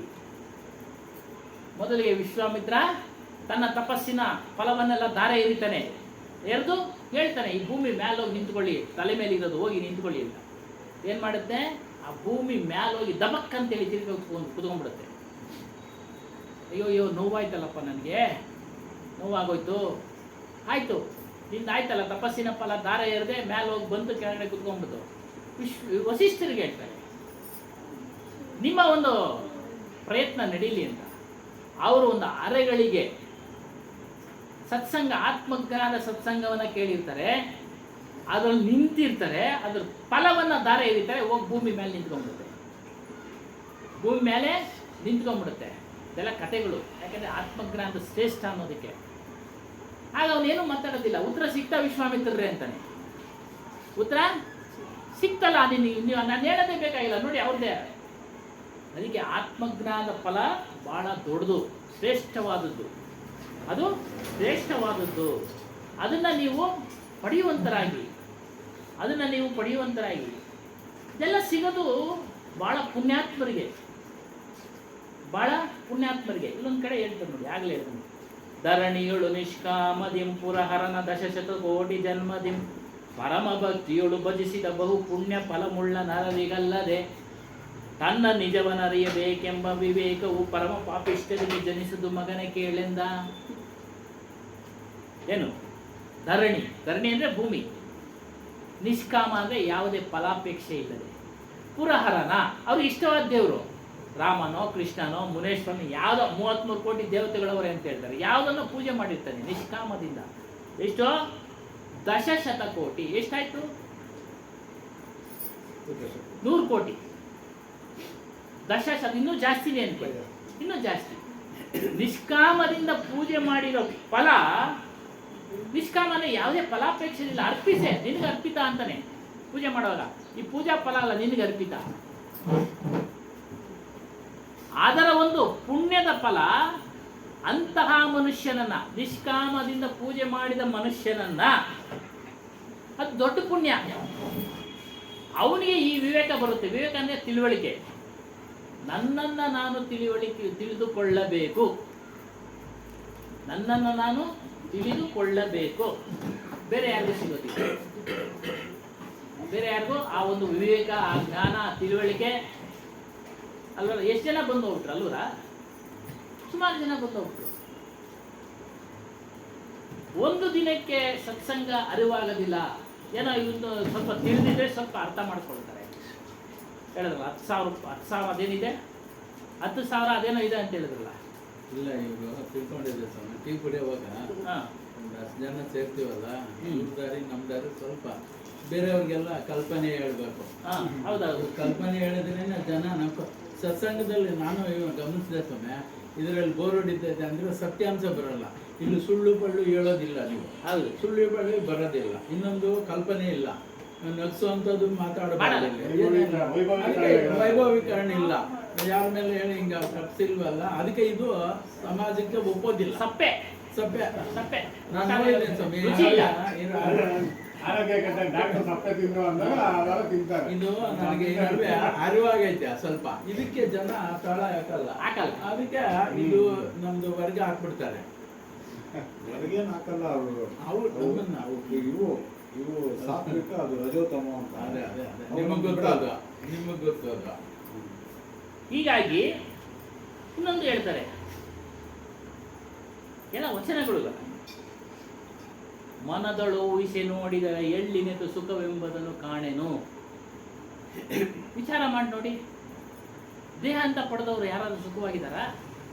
ಆಜೀವ ಪರ್ಯಂತ ಸುಖವಾಗಿದ್ದಾರಾ? ಮೊಟ್ಟ ಮೊದಲನೇ ಬಾಯಾರಿಕೆನೇ ದುಃಖ. ನೀರು ಸಿಗ್ಲಿಲ್ಲ ಅಂದ್ರೆ ಹಾಹಾಕಾರ, ಊಟ ಸಿಗ್ಲಿಲ್ಲ ಅಂದ್ರೆ ಹಾಹಾಕಾರ, ಅಲ್ಲ ವಸತಿ ಇಲ್ಲ ಅಂದ್ರೆ ಹಾಹಾಕಾರ. ಅದಕ್ಕೆ ಮನದೊಳು ಊಹಿಸಿ ನೋಡಿದರೆ ಎಳ್ಳಿನೆದು ಸುಖವೆಂಬುದನ್ನು ಕಾಣೆನು. ಗಣಿಸಲಾಗದ ದುಃಖದಿಂದ ಕೂಡಿಹದು ಸಂಸಾರ. ಹೇಳಕ್ಕೆ ಅಸಾಧ್ಯ ಇಲ್ಲ. ಒಂದಿಲ್ಲ ಒಂದು ಏನಾದರೂ ಒಂದು ಕಾಯಿಲೆ, ಕಸಾಲೆ, ಚಿಂತೆ, ಭಯ ಇವೆಲ್ಲವೂ ಇರುತ್ತೆ ಮನುಷ್ಯನಿಗೆ, ಎಲ್ಲವೂ ಇರುತ್ತೆ. ಅದಕ್ಕೆ ಗಣಿಸಲಾಗದ ಸಾಸಿವೆ ಕಾಣಿನಷ್ಟು ಸುಖ, ಸಾಗರದಷ್ಟು ದುಃಖ ಸಂಸಾರದಲ್ಲಿ. ಅದಕ್ಕೆ ಮನುಜರು ಇಂಥದನ್ನು ಅರಿಯರಲ್ಲ. ಮನುಜ ಅಂದ್ರೆ ಮನುಷ್ಯ, ಇದನ್ನು ಅರಿತಾ ಇಲ್ವಲ್ಲ. ತನಯ ಕೇಳು ಶಿವನ ಮಾಯೆ ಘನತೆಯಂತೋ ಜನರ ಮುಳುಗಿಸುತ್ತಿರೋದು ನರಕದಲ್ಲಿ. ಅವ್ರ ವಚನ ಅವ್ರಿಗೆ ಬಿಡ್ತಾವೆ. ಶಿವನ ಮಾಯೇನಪ್ಪ, ಪರಮಾತ್ಮನ ಮಾಯೆ ಅವನ್ನ ಮುಳುಗಿಸ್ತಾ ಇದೆ. ಪರಮಾತ್ಮನ ಮಾಯೆ ಅಂತ ಹೇಳ್ತಾರಲ್ಲ, ಅದೇ ವಿಚಾರ ಅವ್ರಿಗೆ ಹೇಳ್ತಾರೆ. ದನ ಸತಿಸುತ್ತ ವಿಷ ಸಮುದ್ರದಿ ಮನ ಮುಳುಗಿ ನಂಜೇರಿ ನೆನೆಸದೆ, ಉಂಡುಟ್ಟು ಮಲಗುವ ನರರ ನಡೆ ನೋಡಿ ತನುವ ಹಿಂಡುತ್ತ ತಾಳೆಂದು ನನ್ನ ಕಾಲನ್ನು ಶಿರುವ ಮಾಗುತ್ತ ಮನದೊಳಿಡಲೇ ನವದಿ ದಿನಗಳ ನೆನೆಸುತ್ತೀಯನೆಂದ. ಏನು ನಾವು ಹೆಂಡತಿ ಮಕ್ಕಳ ಐಶ್ವರ್ಯ ಇವುಗಳ ಸಮುದ್ರದಲ್ಲಿ ಮುಳುಗೋಗ್ಬಿಟ್ಟಿದ್ದೀವಿ. ಭವಸಾಗರ ಇದೆ, ಮುಳುಗೋಗ್ಬಿಟ್ಟಿದ್ದೀವಿ. ನಮ್ಗೆ ಅರಿವಾಗ್ತಾ ಇಲ್ಲ. ಊಟ ಮಾಡೋದು, ಮಲಗೋದು, ಭೋಗಿಗಳನ್ನ ಭೋಗಿಸೋದು ಇದು. ಇಂಥ ನರ ಮನುಷ್ಯರನ್ನ ನೋಡಿ ಮೃತ್ಯು ದೇವತೆ ಹೇಳ್ತಾನಂತೆ, ಆಡು ನೀನು, ಕೊನೆಗೆ ನನ್ನ ಕೈಗೆ ಸಿಗ್ಬೇಕು, ನೀನು ನನ್ನ ಕೈಗೆ ನೀನು ಸಿಗ್ಬೇಕು. ಇನ್ಯಾರ ಕೈ ನನ್ನ ಯಾರು ತಪ್ಪಿಸ್ಕೊಳ್ಳೋದು, ಯಾರು ತಪ್ಪಿಸ್ಕೊಳಕ್ಕಾಗಲ್ಲ. ನನ್ನ ಕೈಗೆ ಎಲ್ಲರೂ ಸಿಗ್ಲೇಬೇಕು, ನೀವು ಆಡ. ಮತ್ತೆ ತಪ್ಪಿಸ್ಕೊಳ್ಳೋದು ಹೆಂಗೆ? ಪ್ರಶ್ನೆ. ತಪ್ಪಿಸ್ಕೊಳ್ಬೇಕಾದ್ರೆ, ಮೃತ್ಯುವಿನ ಕಡೆಯಿಂದ ತಪ್ಪಿಸ್ಕೊಳ್ಬೇಕಾದ್ರೆ ಇಂತಹ ಸತ್ಯ ಜ್ಞಾನವನ್ನ ತಿಳಿಬೇಕು, ಏನು ಆತ್ಮಜ್ಞಾನವನ್ನ ತಿಳಿಬೇಕು. ತಪ್ಪಿಸ್ಕೊಳ್ಳೋದಂದ್ರೆ ಈ ಸಲ ಈಗ ಬಂದಿದ್ದೀವಿ, ಈಗ ತಪ್ಪಿಸ್ಕೊಂಡ್ಬಿಡ್ತೀವ ನಾವು ಮೃತ್ಯುನ? ಇಲ್ಲ, ದೇಹ ಬಂದಿದೆ, ದೇಹ ಧರ್ಮ ಒಂದಲ್ಲ ಒಂದು ದಿನ ಹೋಗ್ಲೇಬೇಕು. ಶಂಕರಾಚಾರ್ಯರು ಮರಣ ಹೊಂದಿದ್ರು, ರಾಮಾನುಜಾಚಾರ್ಯ ಮರಣ ಹೊಂದಿದ್ರು, ಕಬೀರ್ ಸಾಹೇಬರು, ಬುದ್ಧ ಎಲ್ಲರೂ ಮರಣ ಹೊಂದಿದ್ದಾರೇನಪ್ಪ. ಮತ್ತೆ ಹುಟ್ಟದ ಹಾಗೆ ಮಾಡಿಕೊಳ್ಳದೆ ತಪ್ಪಿಸಿಕೊಳ್ಳೋದು, ಮತ್ತೆ ಹುಟ್ಟಬಾರ್ದು ಪ್ರಪಂಚದಲ್ಲಿ, ಅದೇ ತಪ್ಪಿಸಿಕೊಳ್ಳೋದು. ನೀವು ಆಗಾಗ ಹೇಳ್ತಾ ಇರ್ತೀರ, ಕರ್ಮಫಲ ಬಾಕಲು ತಡೆದ್ರೆ ಈ ಅಧಿಕಾರದ ಅನ್ನೋನು ಕೆಲಸ ಮಾಡಲ್ವಲ್ಲ, ಏನು ಮಾಡ. ಇವಾಗ ಇವ್ರಿಗೆ ಹಂಗೆ ತಾನೆ ಆಗಿರಲ್ಲ ಪಾಪ. ಗೊತ್ತಾಯ್ತು ಬಿಡಿ, ಪೇಪರ್ನಲ್ಲಿ ಬಂತಲ್ಲ. ಪೇಪರಲ್ಲಿ ನಿಜ ಅಲ್ವಾ ಸ್ವಾಮಿ? ಖಂಡಿತ, ಎಲ್ಲೂ ಬಿಡೋದಿಲ್ಲ ಅವ್ರ ಪಾಪದ ಫಲ. ಅಧಿಕಾರ ಇದ್ರೂ ಅದು ಕರ್ಮಫಲ ಅನ್ನೋದು ತೊಟ್ಟದ ಮೇಲೆ ಏನು ಮಾಡೋಕ್ಕಾಗಲ್ಲ. ಇದರಿಂದ ಸ್ವಲ್ಪ ನಾವು ಚೂರಾದ್ರೂ ತಿಳ್ಕೊಬೇಕಾಗುತ್ತೆ. ಇನ್ನೊಂದು ಗುಣ ಬಿಡಲ್ಲ ನೀವು. ನಮ್ಮನ್ನು ಕಂಟ್ರೋಲ್ ಮಾಡ್ತಾ ಇರೋದು ನಮ್ಗೆ ಅದು ಮಾಯ ಇದ್ರಲ್ಲ ಆ ಮಾಯ ನಮ್ಮ ಮನಸ್ಸನ್ನ ಅದಕ್ಕೆ ತಾನೇ ಇಂಥ ಕಡೆ ಸ್ವಲ್ಪ ಬರ್ಬೇಕು. ಇದನ್ನ ಬರ್ಬೇಕಾದ್ರೆ ದಾನ ಪುಣ್ಯ ಮಾಡಿರ್ಬೇಕು. ಅದೇ ಹೇಳಿದ್ರಲ್ಲ ಇಷ್ಟು ಪುಣ್ಯ ಮಾಡಿ. ಮೊದಲನೇ ಹೆಜ್ಜೆ ಇದು. ಈ ಹೆಜ್ಜೆಗೆ ವಾಸನೆ ದುಡ್ಕೊಂಡ್ ಬರ್ಬೇಕಾದ್ರೆ ನಾವು ಎಷ್ಟು ಇದು ಮಾಡಿ ಸ್ವಲ್ಪ ಬರ್ತಾರೆ. ಹಾಗಾಗಿ ಇಲ್ಲೇನು ಹೇಳ್ತಾ ಇದ್ದಾರೆ ಸದ್ಗುರು ಕಬೀರ್ ಸಾಹೇಬ್ರು, ನಿದ್ದೆ ಮಾಡಬೇಡ, ಎಚ್ಚರವಾಗಿರು, ಜಾಗ್ರತೆ. ಜಾಗ್ರತೆ ಎಲ್ಲಿರು. ಕಾರಣ ಏನು ಅಂದರೆ ನಿನ್ನನ್ನು ಕಾಮ, ಕ್ರೋಧ, ಲೋಭ, ಮೋಹ ಇವು ಆವರಿಸ್ಕೊಂಡು ಬಿಡ್ತಾವಪ್ಪ. ಇವು ಆವರಿಸಿಕೊಂಡಾಗ ನೀನು ಮತ್ತೆ ಮತ್ತೆ ಹುಡ್ತಾ ಇರಬೇಕು, ಸಾಯ್ತಾ ಇರಬೇಕು, ಮತ್ತೆ ಹುಡ್ತಾ ಇರಬೇಕು. ಮತ್ತು ಮನುಷ್ಯನಿಗೆ ಜೀವನದಲ್ಲಿ ಮನುಷ್ಯನಿಗೆ ಏನೇನಾಗುತ್ತೆ ಅಂತ ಹೇಳ್ಬೇಕು. ನಷ್ಟ ಆಗುತ್ತೋ ಇಲ್ಲ ಸ್ವಾಮಿ, ಅಲ್ವರಾ? ಒಬ್ರು ಕೆಲಸ ಹೋಗ್ಬಿಡುತ್ತೆ, ಒಬ್ರಿಗೆ ವ್ಯಾಪಾರದಲ್ಲಿ ನಷ್ಟ ಆಗ್ಬಿಡುತ್ತೆ. ಓ ನಮಸ್ಕಾರ, ಚೆನ್ನಾಗಿದ್ದೀರಾ?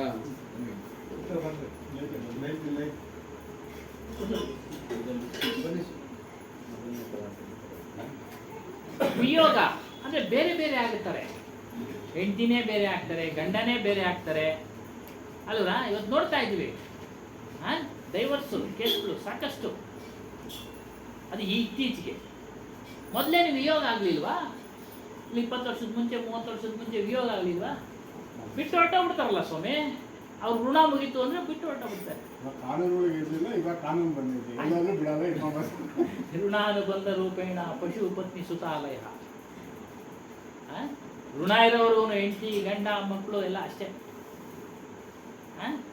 ಬಸ್ನಲ್ಲೇ ಪುಸ್ ಅಂದ್ಬಿಡ್ತಾರೆ, ಬರ್ತೀನಿ ನಾನು ಸಾಯಂಕಾಲಕ್ಕೆ, ಒಳ್ಳೆ ಅಡುಗೆ ಮಾಡಿ ಇಟ್ಟಿರು. ಏನು ಸಮಯ ಅಲ್ಲೂರ ಪುಸ್ ಬಸ್ನಲ್ಲೇ. ಅದೇ ವಿಯೋಗ. ಮತ್ತೆ ಮೃತ್ಯು ನೋಡಿ ಎಲ್ಲರಿಗೂ ಬರುತ್ತೆ. ಇದರಿಂದ ಯಾರೂ ತಪ್ಪಿಸ್ಕೊಳಕ್ಕಾಗಲಿಲ್ಲ. ರಾಮನ್ ತಪ್ಪಿಸ್ಕೊಂಡ. ರಾಮನ್ ಕತೆ ಕೇಳಿದ್ರ? ರಾಮನು ಸಹ ಸತ್ತೋಗ್ಬಿಡ್ತಾನೆ, ಅದನ್ನ ಯಾರು ಪ್ರಚಾರ ಮಾಡೋದಿಲ್ಲ. ಸರಿಯೂ ನದಿಗೆ ಹೋಗ್ಬಿಡ್ತಾನೆ ಸುಮ್ಮನೆ. ಅಲ್ಲ, ಶರೀರ ಧಾರಣ ಮಾಡಿದ್ಮೇಲೆ ನೋಡಿ ಇಡಲೇಬೇಕಲ್ಲ. ಕೃಷ್ಣನು ಸತ್ತೋಗ್ತಾನೆ ಅಂತ ಪೂರ ಕತೆ. ನಾವು ಯಾರು ಪೂಜೆ ಮಾಡ್ತೀವಿ ನಿಜವಾದ ದೇವರು ದೊಡ್ಡ ರಹಸ್ಯ, ಅದು ದೊಡ್ಡ ಸುಪ್ರೀಂ ಥಾಟ್ ಅದು. ಆ ರಹಸ್ಯನೇ ಇಲ್ಲಿ ತಿಳಿಸೋದು. ನಾವೇನೋ ಮನುಷ್ಯ ಧಾರಣ ಮಾಡಿದ್ಮೇಲೆ ಶರೀರ ಬಿಡಲೇಬೇಕು. ಬಂದ್ರೆ ಇವಾಗ ಯಾವ ದೇವರು ನಿಜವಾದ ದೇವರು ಯಾವುದು ಅಂತ ಅವರು ತಿಳ್ಕೊಂಡವ್ರೆ. ಅಲ್ಲ, ಅದೇ. ತಿಳ್ಕೊಂಡಿರೋ ಹೊತ್ತಿಗೆ ಜಾಗೃತ ಅಂದ್ರೆ ಜಾಗೃತದಲ್ಲಿ ಜಾಗೃತ, ಸ್ವಪ್ನದಲ್ಲಿ ಜಾಗೃತ, ಸುಷಿಪ್ತದಲ್ಲಿ ಜಾಗೃತ. ಅವ ನಿನ್ ಕ್ರಿಯಾಸ್ಥಿತಿ ಗೊತ್ತಿಯ, ಅದು ಯೋಗ ನಿದ್ರೆ ಆಗ್ತದೆ. ಗೊತ್ತಾಯ್ತಾ? ನಾವು ಜಾಗೃತದಲ್ಲೇ ಜಾಗೃತವಾಗಿಲ್ಲ, ಹೋಗಿ ಬಿಡ್ತಾ ಇದ್ದೀವಿ. ಸ್ವಾಮಿ, ನಾವು ರಾಮ ಇದ್ದಾನೆ, ಅಯೋಧ್ಯೆದಾಗ ಜೀವಂತವಾಗಿದ್ದಾನೆ ಅಂತ ಆಗಲೇ ಹೇಳ್ದಂಗೆ ಇದನ್ನ ತಿಳಿಯಕ್ಕಾಗದೇ ಇದ್ದವರು ಅದನ್ನ ಮಾಡಿದ್ದಾರೆ. ಹಿಂದಿನವರು ಒಂದು ಭಕ್ತಿ ಇರಲಿ ಅಂತೇಳಿ ಮಾಡ್ತಾ ಇದ್ದಾರೆ. ಮಾಡ್ಲಿ ಬಿಡಿ, ಅದನ್ನ ಸಾವಿರಾರು ಜನ ಜೀವನ ನಡೀತಾ ಇದೆ, ನಡೀಲಿ ಬಿಡಿ ಅಷ್ಟೇ. ನಮ್ಮ ಆತ್ಮ ಆದ್ರೆ ನಾವು ಸ್ವತಃ ಸೆಲ್ಫ್ ನಮ್ಮ ಉದ್ಧಾರ ನಾವೇ ಮಾಡ್ಕೊಳ್ಬೇಕು. ಅದು ಪ್ರಕೃತಿ ಮಾಡಿಸ್ತಾ ಇತ್ತಲ್ಲ. ಪ್ರಕೃತಿ ಎಲ್ಲ, ಪ್ರಕೃತಿನ ಚಿಂತನೆ ಮಾಡ್ಬೋದಲ್ಲ ಮನುಷ್ಯ. ಯಾಕೆ ಮಾಡಿಸ್ತಾ ಇದ್ದ? ಎಲ್ಲಿ ಮಾಡ್ತಾವನೆ? ಅಷ್ಟು ಜನ ಪ್ರಕೃತಿ ಸಂಕಲ್ಪಗಳೇ ಅಲ್ಲಿ ಹೋಗಿ ಅಷ್ಟು ಡೆವಲಪ್ ಆಗಿದೆಲ್ಲ ಆಗೋದು. ಪ್ರತಿಯೊಂದು ಮುಂದೆ ಇವ್ರು ಯಾರ್ದು ಆ ಪ್ರಕೃತಿ ನಡೆಸ್ತಾವ್ರೆ ಇನ್ನೊಬ್ರು. ಇವರು ಮನಸ್ಸುಗಳು. ಆಗ್ಲೇ ಹೇಳಿದ್ವಿ, ಮನಸ್ಸು ಸುಖಕ್ಕೆ ದುಃಖಕ್ಕೆ ಕಾರಣ. ಮನಸ್ಸು ಸುಖವನ್ನ ಬಯಸಿ ಅಲ್ಲಿ ಸುಖ ಸಿಗಬಹುದು ಏನೋ ಅಂತೇಳಿ ಅಲ್ಲಿ ಹೋಗಿ ಅಲ್ಲಿ ಪೂಜೆ ಸಂಕಲ್ಪಗಳು ವಿಚಾರಗಳನ್ನ ಮಾಡ್ತಾ ಇದ್ದಾರೆ. ಅರ್ಥ ಆಯ್ತಾ? ಸಂಕಲ್ಪ ಯಾವುದೇ ದೇವಸ್ಥಾನ ಆಗಿರ್ಬೋದು, ಇಲ್ಲ ಅಂತಿಲ್ಲ. ಅವರ ಸಂಕಲ್ಪಗಳು ಏನಂತ ಸಂಕಲ್ಪ ಮಾಡ್ಕೊಂಡು ಹೋಗ್ತಾರೆ, ಬೇಡಿಕೆಗಳು ಇಟ್ಕೊಂಡು ಹೋಗ್ತಾರೆ ಅವರು. ನಮ್ಗೆ ಹಂಗಾಗ್ಬೇಕು ಹಿಂಗಾಗ್ಬೇಕು ಅಂತ. ವಿಗ್ರಹ ಆರಾಧನೆ ಅಂತ ಬಂದಾಗ ಅದು ಕಾಶಿ ಆಗಿರ್ಬೋದು, ಅಲ್ಲ ಇಲ್ಲಿ ಯಾವುದೇ ಆಗಿರ್ಬೋದು, ಯಾವೊಂದು ಶಕ್ತಿ ಮಾಡಿಸ್ತಾ ಇಲ್ಲ. ಮನುಷ್ಯನ ಶಕ್ತಿ ವಿಚಾರ ಇಲ್ಲದೆ, ವಿಮರ್ಶೆ ಇಲ್ಲದೆ ಅದನ್ನು ಮಾಡಿಸ್ತಾ ಇದೆ ಅಷ್ಟೇ. ಯಾಕೆ ಅದು ಮಾಡಿಸ್ತಾ ಇದೆ ಅಂದ್ರೆ ಹಿಂದಿನಿಂದಲೂ ನಮ್ಗೆ ಅದನ್ನೇ ತುಂಬಿದ್ದಾರೆ. ಅದನ್ನೇ ತುಂಬಿದ್ದಾರೆ. ಮಕ್ಕಳಿಗೆ ಆಪಲ್ ತೋರಿಸ್ಬಿಟ್ಟು ಏನಂತ ಗುರುತಿಸ್ತಾರೆ. ಹಾ. ಹಾಗೆ ಅಮಾಯಕರ ಮಕ್ಕಳಿಗೆ ಫಸ್ಟ್ ದೇವಸ್ಥಾನ ನಮಸ್ಕಾರ ಅಂತ ಹೇಳ್ಕೊಡ್ತಾರೆ. ನಾನು ಅದನ್ನೇ ಹೇಳ್ತಾ ಇರೋದು. ಅದೇ ಪ್ರಾರಂಭ ಮೆಟ್ಲು ಅದು ಹೋಗಿ ಮಾಡಿ. ಹೋಗಿ 10 ವರ್ಷ ಆದ್ಮೇಲೆ ಅವ್ನಿಗೆ ಯಾವ ಸತ್ಸಂಗ ಇನ್ನೂ ಒಂದು ಜ್ಞಾನ ಬಂದ್ಮೇಲೆ ಸ್ವಲ್ಪ ವಿಕಾಸ ಆಗ್ತದೆ. ಹಾ ಅವಾಗ ನೆಕ್ಸ್ಟ್ ಇನ್ನೊಂದು ಯೋಚನೆ ಮಾಡ್ತಾರೆ. ಕರೆಕ್ಟ್. ಇವಾಗ ನೀವೇ ಹೇಳಿದ್ರಲ್ಲ ವಿಕಾಸ, ಅದು ಯಾರ್ಯಾರಿಗೆ ವಿಕಾಸ ಆಯ್ತೋ ಅವರು ಸತ್ಸಂಗಕ್ಕೆ ಸ್ವಲ್ಪ ಬಂದ್ರು. ಇನ್ನೊಂದು ಬುಕ್ ಓದ್ತಾರೆ, ಸತ್ಸಂಗಕ್ಕೆ ಬಂದ್ರು. ಇನ್ನೊಂದು ಓದ್ತಾರೆ. ಹಾ ನಾವು ವಿಕಾಸ. SLC ಲಾಸ್ಟ್ ಅನ್ಕೊಂಡು SLCನೇ ಲಾಸ್ಟ್. ಅಷ್ಟು. ಈಗ ಅಂದ್ಮೇಲೆ ಏನೈತಲ್ಲಪ್ಪ ಓದೋಣ PUC ಹೋಗ್ಬೋದು, ಡಿಗ್ರಿ ಹೋಗ್ಬೋದು, ಮಾಸ್ಟರ್ ಡಿಗ್ರಿ PhD ಮಾಡ್ಬೋದು, ಹಂಗೆ ಎಲ್ಲ ಈ ಈಚೆ ಆತ್ಮಜ್ಞಾನ ಬಂದು ನಾವು ನೋಡ್ಬೇಕು. ಬರೀ ನನ್ನ ಧರ್ಮ ನಾನು ನಮಸ್ಕಾರ ಹಾಕೊಂಬಾರ್ದು. ಇನ್ನೊಬ್ಳು ಮನುಷ್ಯ ನಾವು ಎಲ್ಲಾ ಧರ್ಮಗಳದ್ದು ಸಾರ ಒಂದು ಬಂದಾಗ ಓದ್ತಾ ಓದ್ತಾ ನನಗೆ ನೆನೆ ಒಂದು ನೆನಪಾಗಿದ್ದು ಅಂತಂದ್ರೆ, ಡಾರ್ವಿನ್ ವಿಕಾಸವಾದದ ಪ್ರಕಾರ ಮಂಗನಿಂದ ಮಾನವ ಅಂತ ಅನ್ನೋದೇ ಆದರೆ ಈಗಿನ ಮಂಗಗಳಾಗಿ ಯಾಕೆ ಉಳಿದಿದ್ದಾವೆ ಅಂತಂದ್ರೆ, ಆ ಮಂಗಗಳು ಗೊತ್ತಾಗಿದೆ ಅಂತೆ ಜನಗಳೇ ಮಂಗಗಳಾಗಿರುವಾಗ ನಾನು ಯಾಕೆ ಮತ್ತೆ ಮನುಷ್ಯನಾಗಬೇಕು ಅಂತ. ಹಾಗಾಗಿ ಮನುಷ್ಯನ ಸಂಕಲ್ಪ ಬೇಡಿಕೆಗಳು ಅದನ್ನು ಮಾಡಿಸ್ತಾ ಇದ್ದಾವೆ. ಇನ್ನೊಂದು ಉದಾಹರಣೆ ಹೇಳ್ತೀನಿ. ಉದಾಹರಣೆ, ನಾವು ಟೂರ್ ಹೋಗ್ತೀವಿ. ಅದೆಲ್ಲ ಲಾಭದ ಅಂಶನೂ ಮನ್ಸಿನಾಗ ಇರ್ತಾವಲ್ಲ, ಹೌದೌದು. ಅದು ಕೆಲಸ ಮಾಡ್ತೀವಿ. ಇಷ್ಟೊಂದು ಎಲ್ಲ ಯಾಕೆ ಮಾಡಿದ್ರು ಹಿರಿಯರು, ವೇದವ್ಯಾಸರು, ಉಪನಿಷತ್ತುಗಳು, ವೇದಗಳನ್ನು ಓದಬೇಕು, ಮಾಡಬೇಕು, ಸತ್ಯವನ್ನು ತಿಳಿಬೇಕು ಅಂತೇಳಿ ಯಾಕೆ ಮಾಡಿದ್ರು? ಅದರಲ್ಲೇ ಇರೋದು ಸುಖ. ಯಾವುದು? ಆತ್ಮನಲ್ಲೇ ಸುಖ ಇದೆ. ಆದರೆ ಏನೇನು ತುಂಬಿದ್ದಾರೆ ಜನಗಳಿಗೆ ಮೂಢನಂಬಿಕೆಗಳು ಅಂದ್ರೆ, ತೀರ್ಥ ಕುಡಿದ್ಬಿಟ್ರೆ ಮೋಕ್ಷ ಸಾಧ್ಯನಾ ಇದು? ದರ್ಶನ ಮಾಡಿದ್ರೆ ನಮ್ಮ ಮೋಕ್ಷ. ಹಾ, ಸಾಧ್ಯನಾ ಇದು? ಯಾಕೆ ಬರೋದು ಇದನ್ನೆಲ್ಲ? ಇಷ್ಟೊಂದು ಆಚರಣೆಗಳು. ನಿನ್ನ ಮನಸ್ಸನ್ನ ನಿಯಂತ್ರಣದಲ್ಲಿಟ್ಕೋ, ಇಂದ್ರಿಯಗಳನ್ನ ನಿಯಂತ್ರಣಗಳಲ್ಲಿಟ್ಕೋ, ಅಲ್ವರ? ಈ ಕಾಮ, ಕ್ರೋಧ, ಲೋಭ, ಮೋಹ, ಮದ, ಮತ್ಸರ ಇವುಗಳನ್ನೆಲ್ಲ ಬಿಡು, ರಾಗವನ್ನ ಬಿಡು, ದ್ವೇಷವನ್ನ ಬಿಡು. ಯಾಕೆ ಬರೋದ್ರು ಇದೆಲ್ಲ? ಎಲ್ಲ ಅಲ್ಲೇ ಹೋಗ್ಬಿಡ್ತಾ ಇದ್ರು. ಯಾಕೆಂದ್ರೆ ನಮ್ಗೆ ಅವುಗಳನ್ನೆಲ್ಲ ತುಂಬಿ ಬಿಟ್ಟಿದ್ದಾರೆ. ನಮಗೆ ವಿಚಾರ ಮಾಡೋ ಶಕ್ತಿನ ಅವರು ನಮ್ಮಿಂದ ಕಸಿದುಕೊಂಡ್ಬಿಟ್ಟಿದ್ದಾರೆ. ಇನ್ನೊಂದು ವಿಚಾರ ನಿಮ್ಗೆ ಹೇಳ್ತಾ ಇದ್ದೀನಿ. ಮೊದಲು ಇಲ್ಲಿಗೆ 100-200 ವರ್ಷ ಕಬೀರ್ ಸಾಹೇಬರಿಗೆ ಮೊದಲು, ತದನಂತರ ನಡೆದಿದೆ. ಒಂದೇ ಒಂದು ಸಂಪ್ರದಾಯದವರು ಮಾತ್ರ ಆತ್ಮಜ್ಞಾನ ತಿಳಿಬೇಕು ಅನ್ನೋದಿತ್ತು, ಗೊತ್ತಾ ನಿಮ್ಗೆ? ಬ್ರಾಹ್ಮಣ ಸಂಪ್ರದಾಯದವರು ಮಾತ್ರ ತಿಳಿಬೇಕು, ಇನ್ನೆಲ್ಲರೂ ತಿಳಿದ್ಬಿಟ್ರೆ ನರಕ ಅಂತೇಳಿ ಹೇಳಿದ್ರು. ಗೊತ್ತಾ ಅದು ವಿಚಾರ? ಹೆಚ್ಚಾಗಿ ಬ್ರಾಹ್ಮಣರಿಂದ ಬೇರೆಯವರ ಅಲ್ಲಲ್ಲ, ಆ ವಿಚಾರ ಗೊತ್ತಾ ಅಂತ ನನ್ನ ಪ್ರಶ್ನೆ. ಇಲ್ಲ, ಅಲ್ಲ, ಬ್ರಾಹ್ಮಣ ಅಂತ ನೀವು ಹೇಳೋದು ಜಾತಿ ಲಿಸ್ಟ್ ನಲ್ಲಿರೋದು, ಜ್ಞಾನದಲ್ಲಿ ಬ್ರಾಹ್ಮಣ ಅಂತ ಗೊತ್ತಾಗಲಿಲ್ಲ. ಜ್ಞಾನದಲ್ಲಿ ಬ್ರಾಹ್ಮಣನಾಗುವಂತಾನೆ ಕಬೀರ್ ಸಾಹೇಬ್ ಹೇಳೋದು. ಜಾತಿಯಲ್ಲಿ ಬ್ರಾಹ್ಮಣ ಬುಕ್ ನಲ್ಲಿ ಬರ್ದಿರೋದಷ್ಟೇ. ಅವರು ಬ್ರಾಹ್ಮಣ ಅಂದ್ರೆ ಅವನಲ್ಲ, ಅಲ್ಲ, ಅವತ್ತು ಅವರು ಅಲ್ಲ, ಅವನೇ ಬ್ರಾಹ್ಮಣ. ಅದು ಗೊತ್ತು ಸ್ವಾಮಿ. ಈ ವಿಚಾರ ಗೊತ್ತಿತ್ತ ನಿಮ್ಗೆ? ಏನು? ಅವ್ರು ಮಾತ್ರ ಅದನ್ನ ಆತ್ಮಜ್ಞಾನ ತಿಳಿಬೇಕು, ಪೂಜೆ ಪುನಸ್ಕಾರಗಳು ಮಾಡಬೇಕು ಅನ್ನೋದು ಇತ್ತು. ಇತ್ತೀಚೆಗೆ ಬೇಡ, ಒಂದು 100 ವರ್ಷದ ಕೆಳಗಡೆ ಮಹಾರಾಷ್ಟ್ರದಲ್ಲಿ ಒಬ್ಬ ಮಹಿಳೆ ವಿದ್ಯಾಭ್ಯಾಸ ಮಾಡ್ತಾಳೆ. ಹೆಂಗಸರು ವಿದ್ಯಾಭ್ಯಾಸ ಮಾಡಬಾರ್ದು ಅಂತ ಇದು ಮಾಡಿದ್ರು ಕಾನೂನು ಅವರು, ಅಲ್ವ? ಅದು ಗೊತ್ತಾ? ಹಾ, ಗಾಯತ್ರಿ ಹೇಳ್ಬಾರ್ದು ಅಂತ ಎಷ್ಟು ಜನ. ಹಾ. ಗಾಯತ್ರಿ ಸ್ತ್ರೀಗೆ ನಿಶ್ಚಿತ ಅಂತಾರೆ. ಹೆಣ್ಣು ಆದಿಶಕ್ತಿ, ಎಷ್ಟು ದೊಡ್ಡ ಶಕ್ತಿ ಹೆಣ್ಣು ಗೊತ್ತಾಯ್ತು, ಜನನಿ. ಅವ್ರಿಗೆ ತಡೆದು ಬಿಟ್ರು. ಅಲ್ಲ, ಈ ರೀತಿಯಾಗಿ ನಮ್ಗೆ ವಿಚಾರಗಳನ್ನ ತುಂಬಿರೋ ಕಾರಣ ನಾವು ಸತ್ಯಜ್ಞಾನಕ್ಕೆ ಬರ್ಲಿಕ್ಕೆ ಆಗ್ತಾ ಇಲ್ಲ.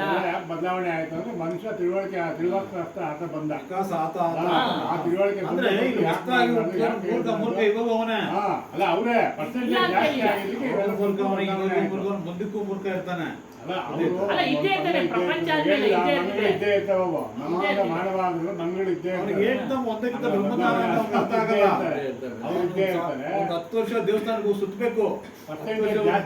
ಆದ್ರೆ ಏನ್ ಮಾಡ್ತಾ ಇದಾರೆ? ಬರೀ ಸ್ವಲ್ಪ ಒಂಚೂರು ಇಲ್ಲಿ ಕೇಳಿ ಸ್ವಾಮಿ, ಅವರು ಅದನ್ನೇ ಹಿಡ್ಕೊಂಡ್ಬಿಟ್ಟಿದಾರಲ್ಲ ಭದ್ರವಾಗಿ.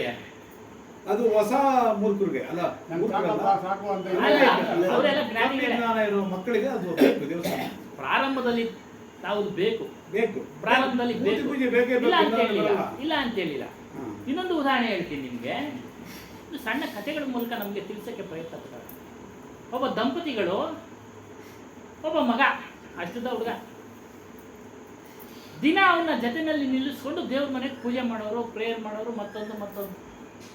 ಅವ್ರಿಗೆ ಕುತೂಹಲ ಆಗೋಯ್ತು ಹುಡುಗನಿಗೆ. ಯಾಕೆ ಪೂಜೆ ಮಾಡ್ತೀರಾ ನೀವು? ಸ್ವಲ್ಪ ವಿಕಾಸ ಆಯ್ತು ಅವ್ನಿಗೆ. ನಮ್ಮ ಕಷ್ಟಗಳನ್ನೆಲ್ಲ ದೂರ ಮಾಡ್ತಾನಪ್ಪ, ಅದಕ್ಕೆ ನಾವು ಪೂಜೆ ಮಾಡೋದು. ಅದಕ್ಕೆ ಈತನಿಗೆ ಅದು ಮನಸ್ಸಿನಲ್ಲಿ ಕುತ್ಕೊಂಡ್ಬಿಡ್ತು, ನಮ್ಮ ತೊಂದರೆಗಳನ್ನೆಲ್ಲ ಕಷ್ಟಗಳನ್ನೆಲ್ಲ ನಿವಾರಣೆ ಮಾಡ್ತಾನೆ ಅಂತ ಆ ಹುಡುಗನ ಮನಸ್ಸಿನಲ್ಲಿ ಕುತ್ಕೊಂಡ್ಬಿಡ್ತು. ಅವನು ಪರೀಕ್ಷೆ ಬಂದ್ಬಿಡ್ತು. ಪರೀಕ್ಷೆ ಬಂದೇ ಬರುತ್ತಲ್ವಾ. ಅಲ್ಲೊಂದು ಪ್ರಶ್ನೆ,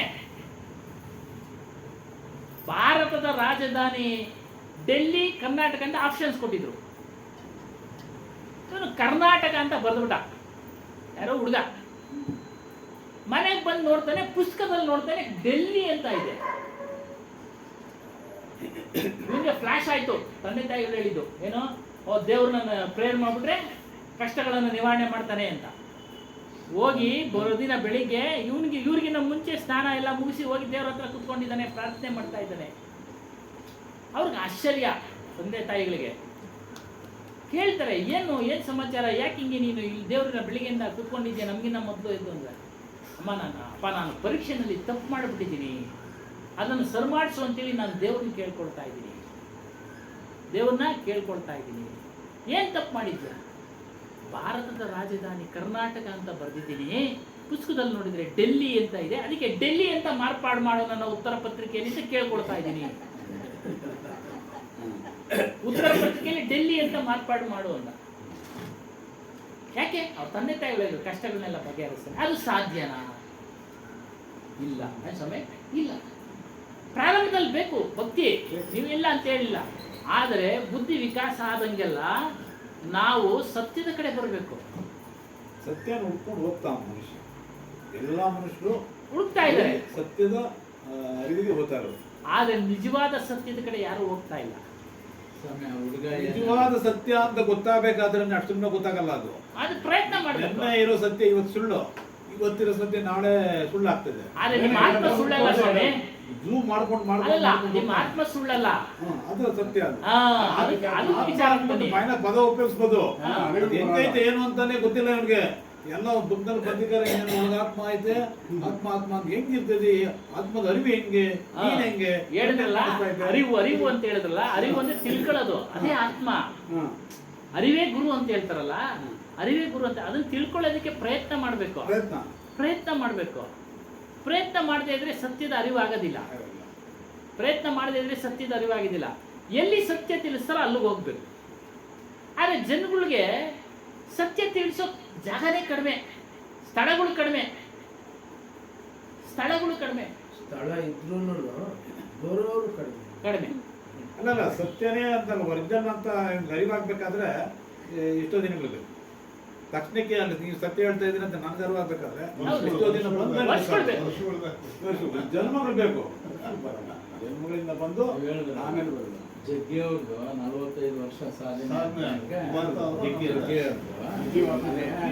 ಇವ್ರು ಹೇಳಿದ್ರು, ಅವರು ಪ್ರಾರಂಭ ಅಲ್ಲ, ಇವಾಗೇನೋ ಅವ್ರ ಬಗ್ಗೆ ಬಹಳಷ್ಟು ನಾವು ಕೊಂಡಾಡ್ತಾ ಇದೀವಲ್ಲ, ಅದು ಬರ್ಬೇಕಾದ್ರೆ 45-48 ವರ್ಷ ಸಾಧನೆ ಅಂತೇಳಿ ಸಾಧನೆಯಿಂದ ಬಂದಿದೆ. ನಾವು ಇವತ್ತೇ ನಾವು ಅನ್ಬಂದ್ಬಿಡೋ ಅಂತ ಬರಲ್ಲ. ಸಾಧನೆ ಮಾಡಿದ್ರೆ ಕಬೀರ್ ಸಾಹೇಬ್ ವಿಚಾರ ಕಾರಣ. ಕಬೀರ್ ದಾಸರು ಇರೋ ಎಷ್ಟೋ ಜನ ಮಹರ್ಷಿಗಳು ಮಂತ್ರಿ, ಎಷ್ಟೋ ಜನದೆಲ್ಲ ಗುಚ್ಛ ಸೇರ್ಕೊಂಡು ನಮ್ಗೆ ನಾವೀಗ ಹುಟ್ಟಿರೋದೇ ಅದೃಷ್ಟ. ಇಷ್ಟು ಜನ ಮಾರ್ಗದರ್ಶನ ನಮ್ಗೆ ಫ್ರೀಯಾಗಿ ಸಿಗ್ತಾವೆ. ಬುಕ್ನ ಸಿಕ್ಕೋಗ್ಬಿಡ್ತೈತೆ. ಇಲ್ಲಿ 10,000 ವರ್ಷದಿಂದ ಸಿಗ್ತಾ ಇರ್ಲಿಲ್ಲ. ಖಂಡಿತ ಅವಾಗೆಲ್ಲ ಬುಕ್ ಇಲ್ಲ, ಬರವಣಿಗೆನೂ ಇಲ್ಲ. ಸುಮ್ಮನೆ ಹೇಳೋದನ್ನ ಸ್ಮೃತಿ ಹೇಳೋದನ್ನ ತಲೆನಲ್ಲಿ ಇಟ್ಕೊಳ್ಳೋರು. ಹಾಗೆ ಆಮೇಲೆ ತಾಳೆಗರಿಗಿನಲ್ಲಿ ಬರೆದ್ರು. ಯಾರು ವೇದವ್ಯಾಸರು ಆ ವೇದಗಳನ್ನೆಲ್ಲ ಬರೀ ಮೊದಲು ಬಾಯಿನಲ್ಲಿ ಹೇಳೋದು ಅಷ್ಟೇ.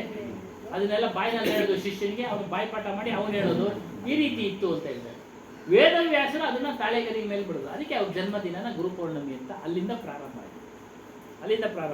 ಇಲ್ಲಿ ವಿಚಾರಕ್ಕೆ ಬರೋಣ. ಮೃತ್ಯು, ಮರಣ ಎಲ್ಲ ಯಾರಿಗೂ ತಪ್ಪಿದ್ದಲ್ಲ. ಇತ್ಯಾದಿ ಭಯಗಳು ಮನುಷ್ಯನಿಗೆ ಸದಾ ಇದೆ. ಏನು, ನೌಕರಿ ಹೋಗೋ ಭಯ, ಪದವಿ ಹೋಗೋ ಭಯ, ಏನೇನು ಭಯ ಇದೆ ಅಲ್ವರ? ಈ ಭಯಗಳು ಸದೈವ ಮನುಷ್ಯನ ಸಂತಾಪಕ್ಕೆ ಒಳಪಡಿಸಿದೆ, ಕಷ್ಟಕ್ಕೆ ಒಳಪಡಿಸಿದೆ. ನಮ್ಗೆ ಇಲ್ಲಿ ಸದ್ಗುರು ಕಬೀರ್ ಸಾಹೇಬರು ನೆನಪು ಮಾಡಿಕೊಡ್ತಾ ಇದ್ದಾರೆ. ಕಾಲನ ಕಾಯ ಕಲ್ಪ ನಹಿ ವ್ಯಾಪೈ, ದೇಹ ಜರ ನಹಿ ಚೀಜೈ. ಹೇಳ್ತಾ ಇದ್ದಾರೆ, ನೀನು ಅವಿನಾಶಿ ಸ್ವರೂಪನೋ ಎಂದು ನಮ್ಮ ಸ್ವರೂಪ. ಅದು ಚೈತನ್ಯ. ಸತ್ಯನಾಮ ಒಂದು ಹೆಸರು ಕೊಟ್ಟರು, ಹೇಳಿದ್ರಲ್ಲ, ಅಹಂ ಬ್ರಹ್ಮಾಸ್ಮಿ, ತತ್ವಮಸಿ, ಪ್ರಜ್ಞಾನಾಂ ಬ್ರಹ್ಮ, ಅಯಮಾತ್ಮ ಬ್ರಹ್ಮ ಅಲ್ವರ. ಒಂದೊಬ್ಬೊಬ್ರು ಒಂದೊಂದು ಕಾಲದಲ್ಲಿ ನಾಲ್ಕು ವೇದಗಳು ಒಂದೊಂದು ಕಾಲದಲ್ಲಿ ಅವರನ್ನು ಒಂದು ಹೆಸರು ಕೊಟ್ಟರು. ಕಬೀರ್ ಸಾಹೇಬರು ಚೈತನ್ಯ, ಪಾರಕಿನ ಪರೀಕ್ಷೆ ಮಾಡತಕ್ಕಂಥವ್ರು ಸತ್ಯನಾಮ. ನೀನು ಅವಿನಾಶಿ. ನೋಡಿ, ಅವಳು ಹೇಳ್ದಂಗೆ 3 ಕಾಲಗಳಲ್ಲಿ ಇರ್ತಾನೆ, 3 ಅವಸ್ಥೆಗಳಲ್ಲಿ ಇರ್ತಾನೆ. ಆತ್ಮನಿಗೆ ಸಾವಿಲ್ಲ. ಕೃಷ್ಣನು ಹೇಳಿದ್ದಾನೆ, ಆತ್ಮನನ್ನ ಶಸ್ತ್ರಗಳಿಂದ ಕತ್ತರಿಸಕ್ಕಾಗೋದಿಲ್ಲ. ನೈನಂ ಚಿಂತಂ ಶಸ್ತ್ರಾಣಿ. ಮಳೆನಲ್ಲಿ ತೋಯಿಸಕ್ಕಾಗೋದಿಲ್ಲ, ಬೆಂಕಿನಲ್ಲಿ ಸುಡಕ್ಕಾಗೋದಿಲ್ಲ. ಸಿಕ್ಕಿದ್ರಲ್ವಾ, ಅದು ಭೌತಿಕ ಅಲ್ಲಲ್ಲ. ಸಿಕ್ಕಿದ್ರಲ್ವಾ ಅದು ಕೈಗೆ. ಭೌತಿಕ ಅಂತ ಇರೋದ್ರಿಂದ ಅರಿವು, ಅದೇ ಅರಿವು. ಅದು ಅವಿನಾಶಿನಪ್ಪ. ಇದನ್ನು ತಿಳಿಯುವಂತನಾಗಿ ಅವಿನಾಶಿ. ಸ್ವಾಮಿ, ಇನ್ನೊಂದು ಸ್ವಾಮಿ ಇದರಲ್ಲಿ ಹೇಳಿ. ನಾನಿದ್ದೇನೆ, ನನ್ನ ಶರೀರದಲ್ಲಿ ಆತ್ಮ ಇದೆ. ಹೌದು. ಇಲ್ಲಿ ನಾನು ಒಬ್ಬನೇ ಹೇಳ್ತೇನೆ, ಬೆಂಕಿ ಬೀಳ್ತಾ ಇದೆ, ಸರಿ, ನಾನು ಸುಟ್ಟೋಗ್ಬಿಡ್ತೇನೆ, ನನ್ನ ದೇಹ ಆತ್ಮ- ಸುಡುತ್ತೆ. ದೇಹ ಸುಡುತ್ತೆ. ದೇಹ ಆತ್ಮ ಸುಡುತ್ತೆ. ಎಲ್ಲಾದ್ರೂ ಹುಡ್ತಾ ಹೆಂಗೆ ಬಾಗ್ಲಾಗಿರ್ತೀವಿ, ಬೇರೆ ಆಗ್ಬಿಡುತ್ತೆ, ಅದು ಬೇರೆ ಆಗ್ಬಿಡುತ್ತೆ. ಈಗ ನಾನು ಅನ್ನೋದು ಯಾವ್ದು ಗೊತ್ತಾ? ಹಾ.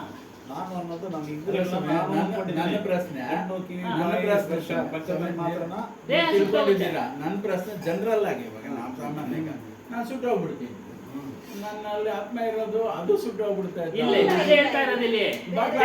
ಹಾ. ಬೆಂಕಿನ ಸುಡ್ಲಿಕ್ಕಾಗೋದಿಲ್ಲ. ಅದು ಬಾಗ್ಲ ಹಾಕ್ಬಿಟ್ಟಿದ್ರು, ಬೇರೆ ಎಲ್ಲೂ ರಂಧ್ರ ಇರೋದಿಲ್ಲ. ಎಲ್ಲಾನು ಏನಿಲ್ಲ. ಬಾಗ್ಲಾಗಿರ್ತದೆ. ಗಾಳಿನಲ್ಲಿ ಲೀನಾಗಿ ಹೊರಟೋಗ್ಬಿಡುತ್ತದು ಆಚೆಗೆ. ಸೂಕ್ಷ್ಮ ಅಂದ್ರೆ ಸೂಕ್ಷ್ಮ ಶರೀರ ಅದು, ಅದನ್ನೇ ಸೂಕ್ಷ್ಮ ಅದು. ಸೂಕ್ಷ್ಮ ಅಂದ್ರೆ ಏನು ತಿಳ್ಕೊಬೇಕು ಫಸ್ಟ್. ನನಗೆ ಪೂರ್ತಿ ಬಾಗ್ಲಾಗ್ಬಿಟ್ಟಿರ್ತೀನಿ, ಇಲ್ಲ, ಇಲ್ಲ. ಇಲ್ಲಿ ಒಂಚೂರು ಇರಲ್ಲ, ಆದ್ರೂ ಬೆಂಕಿ ಬಿದ್ದಿರ್ತದೆ. ನಾನು ಸುಡ್ತೀನಿ, ಅದು ಹೋಗ್ಬಿಡ್ತದೆ. ನನ್ನ ಆತ್ಮನೂ ಎಲ್ಲ ಜಾಗ ಇದ್ರೆ ನೋಡಿ, ಅದನ್ನೇ ವಿಚಾರ ಹೇಳಕ್ ಬಂದೆ. ಅದೇ ಕಬೀರ್ ಸಾಹೇಬ್ರ ಸಿದ್ಧಾಂತ. ದೇಹಕ್ಕೆ ಬೇರೆ ಇದೆ, ಇದು ಮೂಲ ಬಂತು. ದೇಹದಲ್ಲಿಲ್ಲ, ದೇಹಕ್ಕೆ ಬೇರೆ, ಪ್ರಪಂಚಕ್ಕೆ ಬೇರೆ. ಕಬೀರ್ ಸಾಹೇಬ್ರ ಸಿದ್ಧಾಂತ ಅದಕ್ಕೆ ಹೇಳೋದು. ದೇಹಕ್ಕೆ ಬೇರೆ ಇದ್ದಾನೆ. ಉದಾಹರಣೆಗೆ ಹೇಳ್ಬೇಕು ಅಂದ್ರೆ, ಮ್ಯಾಗ್ನೆಟ್ ದೂರ ಇಡಿ, ಇಲ್ಲಿ ಕಬ್ಬಣ, ಈ ಮ್ಯಾಗ್ನೆಟ್ ಆಡ್ದಂಗೆಲ್ಲ ಕಬ್ಬಣ ಆಡ್ತಿದೆ ಅಲ್ವಾ, ಆಡುತ್ತಲ್ವಾ? ಅದು ಹತ್ರ ಏನಿಲ್ಲ, ಹತ್ರ ಇದೆ, ಅಂಟ್ಕೊಂಡ್ಬಿಡುತ್ತೆ. ದೂರ ನೀವು ಯಾವ ರೀತಿ ಮ್ಯಾಗ್ನೆಟ್ ಆಡಿಸ್ತೀರೋ ಆ ರೀತಿ ಇದು ಕಬ್ಬಣ ಆಡುತ್ತೆ. ಅದಕ್ಕೆ ಅವ್ರು ಕಬೀರ್ ಸಾಹೇಬ್ ಹೇಳೋದು, ನೀನು ನಿನ್ನ ಸ್ವರೂಪ ಒಳಗೂ ಇಲ್ಲ ಹೊರಗೂ ಇಲ್ಲ, ಒಳಗೂ ಇಲ್ಲ ಹೊರಗೂ ಇಲ್ಲ.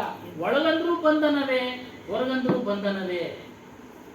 ಹೊರಗಡೆ ಯಾವ್ದ್ರಲ್ಲಿ ಬಂಧನ ಆಗ್ಬಿಡ್ತೀಯ? ಪ್ರಕೃತಿನಲ್ಲಿ ಬಂಧನ ಆಗ್ಬಿಡ್ತೀಯ. ಒಳಗಡೆ ಇದ್ದೀನಿ ಅಂತಂದ್ರೆ ಅದು ಬಂಧನನೇ.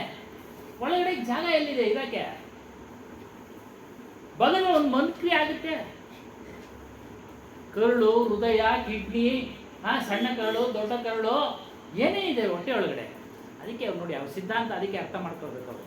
ಏನೋ ಆತ್ಮನೋ ಒಳಗೂ ಇಲ್ಲ ಹೊರಗೂ ಇಲ್ಲ, ಸಮೀಪದಲ್ಲಿತ್ತು ಅರಿತಾ ಇದ್ದಾನೆ ಅಷ್ಟೇ. ಒಳಗೂ ಇಲ್ಲ ಹೊರಗೂ ಇಲ್ಲ. ಅದು ಬಹಳ ಸೂಕ್ಷ್ಮ. ಈ ವಿಚಾರಗಳು ಅರಿಬೇಕಾದ್ರೆ ಬಹಳ ಕಷ್ಟ. ಅದ ನಮ್ಮ ಅನುಭವಕ್ಕೆ ಬಂದಾಗ ಮಾತ್ರ ಅದು ಅರಿವಾಗುತ್ತೆ ಹೊರತು ಅಲ್ಲಿವರೆಗೂ ನಾವು ಬಾಯಿನಾಗ ಹೇಳ್ಬೋದು ಅಷ್ಟೇ. ಬಾಯಿನಲ್ಲಿ ಹೇಳ್ಬೋದು. ನಾಡಾಯ್ತು, 5 ಪಂಚಭೂತಗಳು ಸೇರಿ ಒಂದು ದೇಹವಾಯಿತು. ಆಯ್ತು, ಆತ್ಮ ಅದರೊಳಗೆ ಅಂತ ಏನು ಬಂಧವಾಯಿತು. ಅದನ್ನು ತಿಳಿಯಲೆಂದು ಆತ್ಮ ಸಾಕ್ಷಿ ಸಾಕ್ಷಿಯಾಗಿ. ಸಾಕ್ಷಿ ಸಾಕ್ಷಿ ಇದು 5 ಭೂತ ಸೇರಿ 12.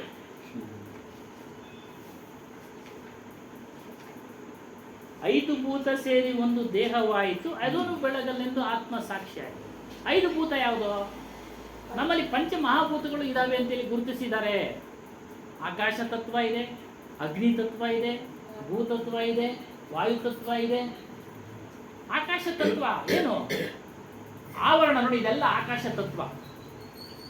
ಇದರಲ್ಲಿ ನಾವು ಕುಳಿತಿದ್ದೀವಿ. ಅದೇ ರೀತಿ ದೇಹದಲ್ಲಿ ಒಳಗಡೆ ಎಷ್ಟು ಪದಾರ್ಥಗಳು ಸೇರೋದಕ್ಕೆ ಅವಕಾಶ ಇದೆಯೋ ಅದೆಲ್ಲ ಆಕಾಶ ತತ್ವ. ಇವಾಗ 2ನೇ ಶ್ಲೋಕ ಓದಿ ಸ್ವಾಮಿ. ಅಲ್ಲ, ಇದು 5 ಭೂತ ಹೇಳ್ಬಿಡ್ತೀನಿ. 5 ಭೂತ ಹೇಳಿ. ಆಮೇಲೆ ಬೆಂಕಿ ಇದೆ ನಮ್ಮಲ್ಲಿ. ಜೀರ್ಣಶಕ್ತಿ ಆಗೋದಕ್ಕೆ ಬೆಂಕಿ ಬೇಕು, ಜಠರಾಗ್ನಿ. ನೀರಿದೆ, ಕೈಯಲ್ಲಿ ನೀರು, ಮೂತ್ರದಲ್ಲಿ ನೀರು ಅಲ್ವರ. ಇನ್ನು ಭೂತತ್ವ, ನಮ್ಮಲ್ಲಿ ಏನೇನು ನಮ್ಮ ದೇಹದಲ್ಲಿ ಗಟ್ಟಿ ಪದಾರ್ಥಗಳಿದೆಯೋ ಅವೆಲ್ಲ ಭೂತತ್ವಕ್ಕೆ ಸೇರಿದೆ. ಮತ್ತೆ 5 ಭೂತ ಸೇರಿ ಒಂದು ದೇಹವಾಯಿತು ಅಂತ ಅಂದ್ರೆ ಅನ್ನ ಎಲ್ಲ ಎಲ್ಲಿ ಬೆಳೀತಾರೆ ಸ್ವಾಮಿ? ಭೂಮಿ ಬೇಕು, ಬೆಳಕು ಬೇಕು, ನೀರು ಬೇಕು, ಎಷ್ಟು ಬೇಕು, ಆವರಣ ಬೇಕು, ಆಕಾಶ ತತ್ವ, ಜಾಗ ನೋಡಿ. ಹೊರಗಿನ ಪಂಚಮಹಾಭೂತಗಳು ಅಂತ ಅದನ್ನ ಹೇಳ್ತಾರೆ, ಒಳಗಿನ ಪಂಚಭೂತಗಳು ಅಂತ ಇದರೊಳಗಡೆ ಗುರುತಿಸಿದ್ದಾರೆ. ಆ ಹೊರಗಿನ ಪಂಚಮಹಾಭೂತಗಳಿಂದ ನಮ್ಮ ನಿರ್ವಹಣೆ, ದೇಹದ ನಿರ್ವಹಣೆ ಆಗುತ್ತೆ, ಬೆಳೆಯುತ್ತೆ. ಅನ್ನ ಊಟ ಮಾಡಿದ್ಮೇಲೆ ಏನಾಗುತ್ತೆ? ರಕ್ತ ಆಗುತ್ತೆ, ಮಾಂಸ ಆಗುತ್ತೆ, ಮೂಳೆ ಆಗುತ್ತೆ, ಕೊಬ್ಬಾಗುತ್ತೆ, ಮಜ್ಜೆ, ವೀರ್ಯ ಇದೆಲ್ಲ ಆಗುತ್ತೆ. ಅದಕ್ಕೆ 5 ಭೂತ ಸೇರಿ ಒಂದು ದೇಹವಾಗಿದೆ. ವೀರ್ಯದಿಂದ ಮನುಷ್ಯನ ಸೃಷ್ಟಿ. ಇದನ್ನು ಬೆಳೆಯೋಕ್ಕೆ ಆತ್ಮ ಸಾಕ್ಷಿ ಅಂದರೆ ಬೇರೆ. ನೋಡಿ, ನಿಮ್ಮನ್ನೆಲ್ಲ ನಾನು ನೋಡುವಾಗ ಬೇರೆಯಾಗಿ ನೋಡ್ತಾ ಇದ್ದೀನಿ. ಈಗ ಪಂಚಭೂತದ ಆತ್ಮನೇ ಬಂದು ಸೇರ್ಕೊಂಡು ಬಿಡ್ತೈತಾ? ಇಲ್ಲ ನನ್ನಂತವನು ಬೇಡಪ್ಪ ನೀನು ಬರಬೇಡ ಅಂದ್ರೆ ಏನಾಗುತ್ತೆ? ಸ್ವಲ್ಪ ಕರೆಕ್ಟಾಗಿ ಕೇಳ್ತಾ ಇದ್ದೀರಾ? ಹಾ. ಪ್ರಶ್ನೆ ಕೇಳ್ಬೇಕು. ನೀನು ಅಷ್ಟು ತುಂಬ ಅಲ್ಲ, ಸುಮ್ನೆ ಹೇಳಿದ್ದೆಲ್ಲ ಬೇಡ ಅನ್ನಕ್ಕೆ ಅರಿವಿರ್ಬೇಕಲ್ಲ ಸ್ವಾಮಿ ನಿಮ್ಗೆ. ಅರಿವೇ ಆತ್ಮ ಸ್ವಾಮಿ. ಬೇಕು ಬೇಡ ಅನ್ನೋದಕ್ಕೆ ಅರಿವಿರ್ಬೇಕಲ್ಲ, ಮೊದಲು ಅದು ಅರಿವೇ ಆತ್ಮ. ಈಗ ನೀವು ಯಾರು ಅಂತ ತಿಳ್ಕೊಬೇಕು ಫಸ್ಟ್. ಇದು ಶರೀರದಾಗ ಎಲ್ಲಿದ್ದೀರಾ? ಅದೇ ಬೇಡ ಸಿಂಪಲ್ ಪ್ರಶ್ನೆ. ಇದು ಅರಿವಿಲ್ಲ. ಅರಿವೇ ಆತ್ಮ. ಈ ಕೈ ನೀವಾದ್ರೆ ನೀವೇ ಅಂದ್ರೆ ಇದನ್ನ ನೋಡ್ರಿ, ಇದನ್ನ ನೋಡ್ತಾ ಇದ್ದೀರಾ? ಎಲ್ಲಿಂದ ನೋಡ್ತಾ ಇದ್ದೀರಾ? ಅದೇ ಕಣ್ಣಿಂದ ನೋಡ್ತಾ ಇದ್ದೀರಾ? ಕಣ್ಣು ನೀವಲ್ಲ, ಕಣ್ಣು ಇನ್ಸ್ಟ್ರೂಮೆಂಟ್. ಶರೀರ ನೀವೇ ಆದ್ರೆ ನೀವು ನೋಡೋ ಪ್ರಶ್ನೆ ಬರಲ್ಲ. ಕಣ್ಣು ಮುಖಾಂತರ, ಕಣ್ಣು ಅನ್ನೋದು ಸಹಿತ ಆಯುಧ. ಅದರಿಂದ ಇದ್ದೀರಾ ನೀವು. ಅಲ್ಲಿ ಉಳ್ಕೊಂಡೋಗ್ರಿ. ಅದು ಪ್ರಶ್ನೆ ಬರ್ಬೇಕು ನಿಮ್ಗೆ, ನಾನು ಹೆಂಗಿರ್ತೀನಿ ಏನು ಅಂತ. ಅವಾಗ ಈ ಜಾಗಕ್ಕೆ ಬರ್ಬೇಕು ಪ್ರಶ್ನೆ ಅರ್ಥ ಆಯ್ತಾ? ಅರಿವೇ ಇಲ್ದ ಮೇಲೆ ನೀವೆಲ್ಲಿ ಪ್ರಶ್ನೆ ಕೇಳ್ತೀರಾ? ಬೇಡ ಬೇಡ ಅಂತ ಎಲ್ಲಿಂದ ಮಾಡ್ತೀರಾ? ಅದು ಬಂದ್ಮೇಲೆ ಅರಿವೇ ಆತ್ಮ. ಉತ್ತರಗಳಿಗೆ ಬೇಕು ಅಂದ್ರೆ ಸತ್ಸಂಗದಲ್ಲಿ ಗುರುಗಳು ಅವರು ಇದರಲ್ಲಿ ಜ್ಞಾನದಲ್ಲಿ ಅರಿವೇ ಆತ್ಮ. ಹಾಗಾಗಿ ನೀನು ಯಾರಪ್ಪ? ನೀನು ಅವಿನಾಶಿ ಚೇತನ ಸ್ವರೂಪನು. ನೀನು ಅವಿನಾಶಿ ಅಂದ್ರೆ ನೀನು ನಾಶ ಆಗತಕ್ಕಂಥವನಲ್ಲ. ಕೋಟ್ಯಾವಧಿ ವರ್ಷಗಳಿಂದ ಇದೆಯಾ, ಅದಕ್ಕೆ ಅನಾದಿ. ಸೃಷ್ಟಿಯಾಗಿದ್ದು ಒಂದಲ್ಲ ಒಂದು ದಿನ ನಾಶ ಆಗುತ್ತೆ. ಸೃಷ್ಟಿ, ಮನುಷ್ಯನಿಂದ ಸೃಷ್ಟಿಯಾಗಿದ್ದು ಒಂದಲ್ಲ ಒಂದು ದಿನ ನಾಶ ಆಗುತ್ತೆ. ವಿಮಾನ ಮೊನ್ನೆ ಆಕ್ಸಿಡೆಂಟ್ ಆಗುತ್ತೆ, ಯಾರು ಅದನ್ನು ತಯಾರು ಮಾಡಿದವನು? ನಾಶ ಆಯ್ತು, ಉರಿದೋಯ್ತು ಅದು. ಮೈಕು ತಯಾರು ಮಾಡಿದವನು ಯಾರು? ಮನುಷ್ಯ. ಇದು ಹಾಳಾಗ್ಬಿಡುತ್ತೆ ಕ್ರಮೇಣ. ಮನೆ ಸರಿಮಾಡಿಸಿದ್ರು, ಹಾಳಾಗ್ಬಿಟ್ಟಿತ್ತು. ಸರಿಮಾಡಿಸಿದ್ದು ಯಾರು? ಬುದ್ಧಿಶಕ್ತಿ ಇರತಕ್ಕಂಥ ಮನುಷ್ಯ ಹೋಗಿ ತೆಗೆದುಕೊಂಡು ಸರಿಮಾಡಿಸ್ಕೊಂಬಂದ. ಅರಿವಿರತಕ್ಕಂಥ ವ್ಯಕ್ತಿ ತೆಗೆದುಕೊಂಡು ಹೋಗಿ ಸರಿಮಾಡಿಸ್ಕೊಂಬಂದ. ಹಾಗಾಗಿ ಅವಿನಾಶಿ ಚೇತನ ಸ್ವರೂಪನು ನೀನು. ನಿನ್ನನ್ನ ಮೃತ್ಯು ತಿನ್ನೋದಿಲ್ಲ. ನಹಿ ಕಾಸಕ್ತ. ಕಾ ಅಂದ್ರೆ ತಿನ್ನೋದು, ನಹಿ ಅಂದ್ರೆ ಇಲ್ಲ. ಆತ್ಮನನ್ನ ಮೃತ್ಯು ತಿನ್ನೋದಿಲ್ಲ. ಮತ್ತೆ ಯಾವುದನ್ನು ತಿಂತಾನೆ? ದೇಹವನ್ನ ತಿಂತಾನೆ. ದೇಹಕ್ಕೆ ಮರಣ ಹೊರತು ಆತ್ಮನಿಗೆ ಮರಣ ಇಲ್ಲ. ಆತ್ಮನಿಗೆ ಮರಣ ಇಲ್ಲ. ಹಾಗಾಗಿನೇ 3 ಕಾಲಗಳಲ್ಲಿದ್ದಾನೆ, 3 ಅವಸ್ಥೆಗಳಲ್ಲಿ ಇದ್ದಾನೆ ಅಂತೇಳಿ ಹೇಳೋದು. ಮತ್ತು ಬೇರೆಯಾಗಿದ್ದಾನೆ. ಒಂದೇ ನಿಮಿಷ ಹೇಳಿ ಸರ್. ಯಾರಾದ್ರು ಸತ್ತೋಗ್ಬಿಟ್ರೆ ಬರ್ರಿ ಅವ್ರ ಆತ್ಮಕ್ಕೆ ಶಾಂತಿ ಕೋರೋಣ ಅಂತ ಅಂತೀವಲ್ವಾ? ಅದು ವಾಡಿಕೆ ಅಷ್ಟೇ. ಅಷ್ಟೇ, ವಾಡಿಕೆ. ನಾವು ಅವ್ರ ಜೊತೆ ಸೇರಿರ್ತೀವಲ್ಲ, ನಮ್ಮನ್ನು ಕರೀತಾರೆ, ನಾವು ಸೇರಿರ್ತೀವಿ. ಅಲ್ಲ ನಿಜ ಸ್ವಾಮಿ. ಇವಾಗ 4 ಜನ ಒತ್ಕೊಂಡಿರುವಾಗ ಅದು ಬಂದು ಕುತ್ಕೊಂತಿದ್ದೆ. ಅವಾಗ ಭಾರ ಆಗ್ತಿತ್ತಲ್ಲ. ಮುಂದೆ ಹಿಂದೆ ಬದಲಾಯಿಸ್ತಾರಲ್ಲ, ಅದು ನಿಜನೇ ಸ್ವಾಮಿ. ಅದು ಬಂದು ಕುತ್ಕೊಂಡಿತ್ತು. ಅದನ್ನ ಆತ್ಮ ಬಿಟ್ಟೋದ್ಮೇಲೆ ದೇಹ ಪುಸ್ತಕಗಳಲ್ಲಿ ಬರೆದಿರೋದು ಹೇಳ್ತೀನಿ. ಅವ್ರ ಮನೆ ಸುತ್ತ 12 ದಿನಗಳ ಕಾಲ ಸುತ್ತುತ್ತಾ ಇರುತ್ತೆ ಅಂತ ಹೇಳ್ತಾರೆ. 12 ದಿನಗಳ ಕಾಲ ಸುತ್ತುತ್ತಾ ಇರುತ್ತೆ ಅಂತ ಹೇಳ್ತಾರೆ. ಇಲ್ಲ ಅಂತ ಹೇಳಿಲ್ಲ, ಪುಸ್ತಕಗಳಲ್ಲಿ ಇದೆ. ಅರ್ಥ ಆಯ್ತಾ? ಇದ್ರೂ ಇರ್ಬೋದು. ಅದನ್ನ ನಿರೂಪಣೆ ಮಾಡಲಿಕ್ಕೆ ಸಾಧ್ಯ ಇಲ್ಲ. ನಿರೂಪಣೆ ಮಾಡೋದಕ್ಕೆ ಸಾಧ್ಯ ಇಲ್ಲ. ನಿಜ ಇವಾಗ ಹೇಳಿ ಸುಮಾರಿಗೆ ನೋಡೋಣ. ನಿಜ ಸ್ವಾಮಿ. ಅದನ್ನ ನಿರೂಪಣೆ ಮಾಡೋದಕ್ಕೆ ಯಾವುದೇ ಸಾಕ್ಷ್ಯಾಧಾರಗಳು ಇಲ್ಲ. ಯಾವುದೇ ಸಾಕ್ಷ್ಯಾಧಾರಗಳು ಇಲ್ಲ. ಆದರೆ ಅದು ಬಂದು ಕುತ್ಕೊಂಡ್ರೂ ಲಾಭ ಇಲ್ಲ, ಬರದೇ ಇದ್ರೂ ನಷ್ಟ ಇಲ್ಲ. ಇಷ್ಟು ನಾವು ಅರ್ಥ ಮಾಡ್ಕೋಬೇಕು. ಕುತ್ಕೊಂಡಿದ್ರೆ ಅವನು ಕೂತ್ಕೊಂಡ ಅದೇ ಲಾಭನೂ ಇಲ್ಲ, ನಷ್ಟ ಇಲ್ಲ. ಕೂತ್ಕೊಂಡ ಆತ್ಮ ಒಳಗೆ ಸೇರ್ಕೊಂಡ ತಿರುಗಿ ಅದು ಕೂತ್ಕೊಂಡ. ಒಂದು ಸಾರಿ ದೇಹದಿಂದ ಆತ್ಮ ಹೊರಗಡೆ ಬಿಟ್ಟು ಹೋಗ್ಬಿಟ್ರು, ಮರಣ ಆಗಿಬಿಟ್ರೆ ಮತ್ತೆ ಬರಲಿಕ್ಕೆ ಚಾನ್ಸಸ್ ಇಲ್ಲ, ಅವಕಾಶ ಇಲ್ಲ. ಅದೇ ಸ್ವಾಮಿ ನೀವು ಹೇಳ್ದಂಗೆ ಯಮಲೋಕಕ್ಕೆ ಯಾರು ಬಂದು ಹೋಗಿಲ್ಲ, ಸತ್ಯಲೋಕಕ್ಕೆ ಯಾರು ಬಂದು ಹೋಗಿರಲಿಲ್ಲ. ಇದು ಸುಮ್ಮನೆ ನನಗೂ ಸುಳ್ಳಾಡ್ಬೋದ ಅಂದೇಮಿ ಸ್ಥಾನರು ಇದೆಲ್ಲನೂ ಸುಮ್ಮನೆ ನನಗೆ ಗೊಂದಲ ಮಾಡೋದಕ್ಕೆ ಹೇಳೋದು ಅಂತ ಅನ್ಕೊಂಡಿದ್ದೀನಿ ಅಷ್ಟೇ. ನಾನು ಗೊಂದಲನೇ ಅವೆಲ್ಲ. ಈ ರೀತಿಯಾದ್ರೂ ಭಕ್ತಿ ಉಂಟ್ಲಿ ಅಂತೇಳಿ ಅದನ್ನೆಲ್ಲ ಚಿತ್ರಣ ಮಾಡಿದ್ರು. ಭಯ ಭಕ್ತಿ ಚಿತ್ರಣ ಮಾಡಿದ್ರು. ಯಮಲೋಕ ಇದೆ, ಕರ್ಕೊಂಡು ಹೋಗ್ತಾನೆ, ಶಿಕ್ಷೆ ಕೊಡ್ತಾನೆ ಅಂತ. ಮನುಷ್ಯ ವಾಸನೆಯಿಂದಾಗಿ ಅವನು ದೇಹಕ್ಕೆ ಹೋಗ್ತಾನೆ, ಅದಕ್ಕೆ ಸಮಯ ತೆಗೆದುಕೊಳ್ಳುತ್ತೆ ಅಂತ ಪುಸ್ತಕಗಳಲ್ಲಿ ಹೇಳಿದ್ದಾರೆ. ಅದನ್ನೆಲ್ಲ ನಾವು ನಿಗದಿಪಡಿಸಿ ಹೇಳೋದಕ್ಕೆ ಸಾಧ್ಯ ಇಲ್ಲ. ಅರ್ಥ ಆಯ್ತಾ? ಆತ್ಮನ ಹೆಂಗ್ ಪ್ರವೇಶ ಮಾಡ್ತಾನೆ? ಗಾಳಿ ಮೂಲಕ ಪ್ರವೇಶ ಮಾಡ್ತಾನೆ ಅಂತ ಅದರಲ್ಲಿದೆ. ಗಾಳಿ ಮೂಲಕ ವೀರ್ಯದಲ್ಲಿ ಹೋಗಿ ಸೇರ್ತಾನೆ, ವೀರ್ಯದಿಂದ ತಾಯಿ ಗರ್ಭಕ್ಕೆ ಹೋಗಿ ಸೇರ್ತಾನೆ. ನೀವು ಹೇಳಿದ್ದೀರಾ ಇದೆಲ್ಲ ಸುಳ್ಳು, ಬಟ್ಟೆ ಬಿಸಾಕ್ಬಿಟ್ಟು ಬರ್ತಾರೆ, ಎಲ್ಲ ಬಿಸಾಕ್ತಾರೆ. ಅವ್ರು ಹಾಕೊಂಡಿರೋ ಒಡವೆ ಮಾತ್ರ ಬಿಸಾಕಲ್ಲ. ಅದು ಬಿಸಾಕಲ್ಲ. ತಿರುಪತಿಗೆ, ಅಲ್ಲಿಗೆ, ಧರ್ಮಸ್ಥಳಕ್ಕೆ, ಮಹಾತ್ಮ ದೇವಸ್ಥಾನಕ್ಕೆ ಹೋದಾಗ ಎಲ್ಲರೂ ತಲೆ ಬೋಳಿಸಿ ಕೂದಲು ಮಂಡೆ ಕೊಡ್ತಾರೆ. ನನಗೆ ನಾನು ಹೇಳಿದ ಕೆಲಸ ಈಡೇರಿದ್ರೆ ನನ್ನ ಕೈ ಕತ್ತರಿಸ್ಕೊಡ್ತೀನಿ, ಕಾಲು ಕತ್ತರಿಸ್ಕೊಡ್ತೀನಿ ಅಂತ ಯಾರು ಅರ್ಥ ಮಾಡ್ಕೊಳಲ್ಲ. ಯಾಕೆ ಅಂದ್ರೆ ಅದು ಕೆಲಸದಷ್ಟು ಬರ್ತಾ ಇರ್ತದೆ, ಬರ್ಕೊಂಡ್ಲಿ ಬಿಡು, ಕೈ ಹೋಗ್ತದೆ, ಕಾಲು ಹೋಗ್ತದೆ, ಯಾಕೆ ಕೊಡ್ಬೇಕು? ಇದು ಮನುಷ್ಯನ ಅತಿ ಬುದ್ಧಿವಂತಿಕೆ. ಒಂದು ಅಣ್ಣವ್ರು ಹೇಳ್ತಿದ್ದು, ಇದೊಂದು ಮೈಕನ್ನ ಕೆಟ್ಟೋಗಿದ್ದ ಮೈಕನ್ನ ಸರಿಪಡಿಸಿದ್ರು ಅಂತ.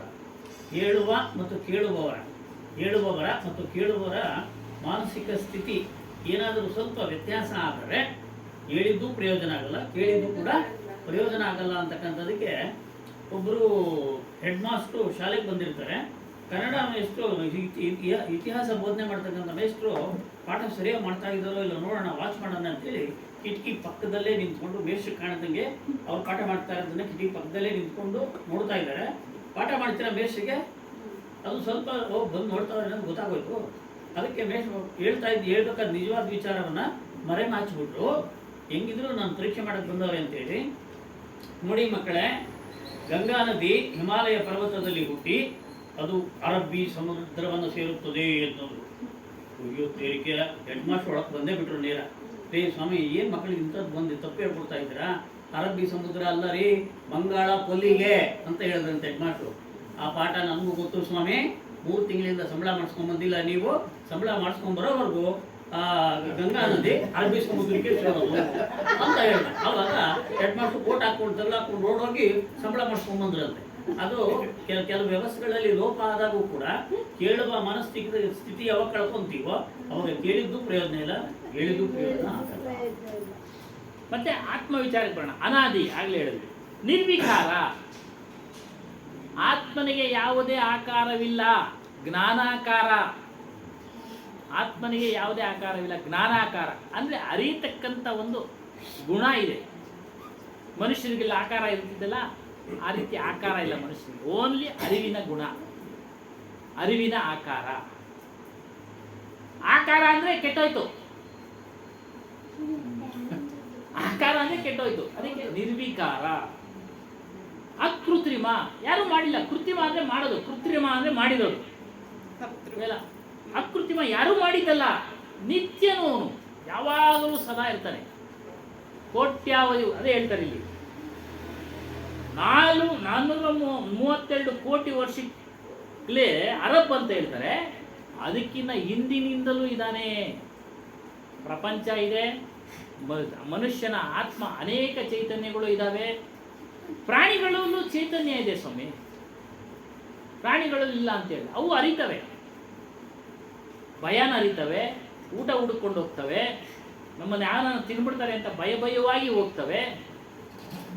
ಅವಕ್ಕೂ ಅರಿವಿನ ಶಕ್ತಿ ಇದೆ. ಆದರೆ ಮನುಷ್ಯನಿಗೆ ಇರತಕ್ಕಂಥ ವಿಶೇಷವಾದ ಶಕ್ತಿ ಅವುಗಳಲ್ಲಿ ಇಲ್ಲ. ಏನು? ವಿಮರ್ಶೆ ಮಾಡತಕ್ಕಂಥ ಶಕ್ತಿ, ಬುದ್ಧಿಯನ್ನು ವಿಕಾಸ ಮಾಡಿಕೊಳ್ಳತಕ್ಕಂಥ ಶಕ್ತಿ, ಅವುಗಳಿಗಿಲ್ಲ. ಒಂದು ನಾಯಿ ಏನು ಹೇಳ್ಕೊಡುತ್ತೋ ಅದನ್ನು ಪಾಲನೆ ಮಾಡುತ್ತೆ, ಅದರ ನಿಯತ್ತು, ಅದು ಸ್ವಭಾವ, ನೇಚರ್ ಅದು.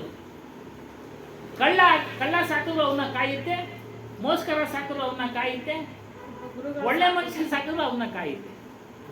ಸುಮ್ಮನೆ ಉದಾಹರಣೆಗೆ ನಾವು ಬರೀತೀವಿ, ಓದ್ತೀವಿ, ಮಾಡ್ತೀವಿ, ಯಾವುದೋ ಒಂದು ವಸ್ತು ತಯಾರು ಮಾಡ್ತೀವಿ. ಅದೇ ಪಶು ಪ್ರಾಣಿ ಪಕ್ಷಿಗಳಲ್ಲಿ ಆ ಥರ ವಸ್ತುವನ್ನ ತಯಾರು ಮಾಡೋಕ್ಕಾಗಲ್ಲ, ಸಾಕಲ್ಲ. ಅಷ್ಟೇ. ಹಾಗಾಗಿ ಇದು ಕೋಟ್ಯಾಂತ ಕೋಟಿಗಳ ವರ್ಷಗಳಿಂದ ಇದೆ. ಮನುಷ್ಯನ ಜೀವನ, ಅಸಲಿ ಜೀವನ ಯಾವುದು?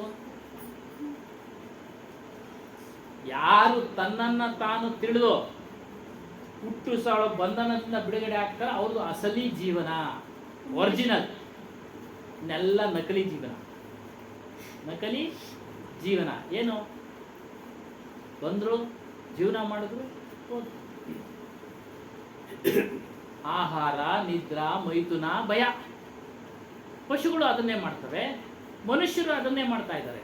ಆಹಾರ, ಊಟ ಹುಡುಕೊಂತಾರೆ, ಗಳಿಸ್ತಾರೆ, ಮಾಡ್ತಾರೆ, ಕೂಡ್ತಾರೆ, ನಿದ್ರೆ ಮಾಡ್ತಾರೆ, ಸ್ತ್ರೀ ಪುರುಷ ಸಂಬಂಧ ಮಾಡ್ತಾರೆ. ಭಯ ಮನುಷ್ಯನಿಗೂ ಇದೆ, ಅವ್ರಿಗೂ ಇದೆ. ಅದಾದರೆ ಅವರಿಗೆ ಜೀವ ಭಯ ಮಾತ್ರ, ಪ್ರಾಣಿಗಳಿಗೆ. ಇವನಿಗೆ ಅನೇಕ ರೀತಿ ಭಯ, ಅನೇಕ ರೀತಿ ಭಯ.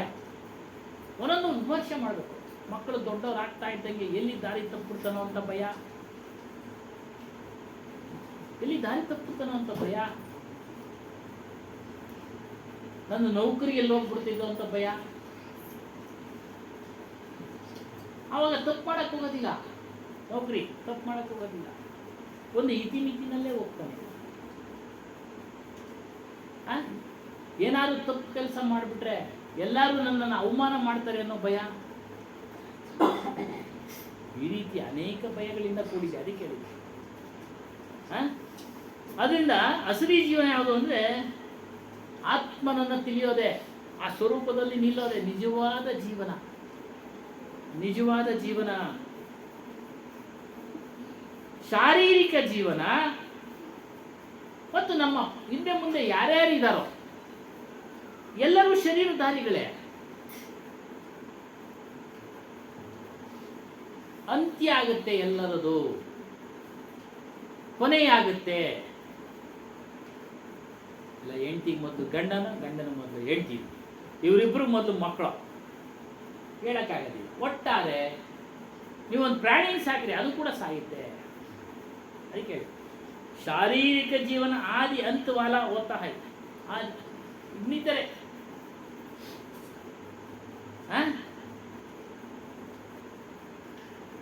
ಜೀವನ ಮಿಂಚಿದ್ದಂಗೆ, ಯಾವಾಗ ಏನೋ ಹೇಳಕ್ಕಾಗೋದಿಲ್ಲ, ಪಟ್ಟಂತ ಹೋಗ್ಬಿಟ್ಟಿದೆ. ಅದು ಏನೇನೋ ಕನಸು ಕಟ್ಕೊಂಡಿರ್ತೀವಿ, ಹಾಗಾಗಬೇಕು ಹೀಗಾಗಬೇಕು ಅಂತ. ಪ್ರಾರಬ್ಧ ಇದ್ರೆ ಆಗತ್ತೆ, ಇಲ್ಲಾಂದ್ರೆ ಹೊರಟೋಗುತ್ತೆ, ಇಲ್ಲಾಂದ್ರೆ ಹೊರಟೋಗುತ್ತೆ. ಹಾಗಾಗಿ ನೀನು ಅಸಲಿ ಜೀವನವನ್ನ ಮಾಡುವಂತನಾಗು. ನಿದ್ರೆ ಮಾಡಬೇಡ, ಎಚ್ಚರಿಕೆಯಿಂದ ಇರು. ಅಂದರೆ ಶಾರೀರಿಕ ನಿದ್ರೆ ಬೇಕು, ಮಾಡಿ.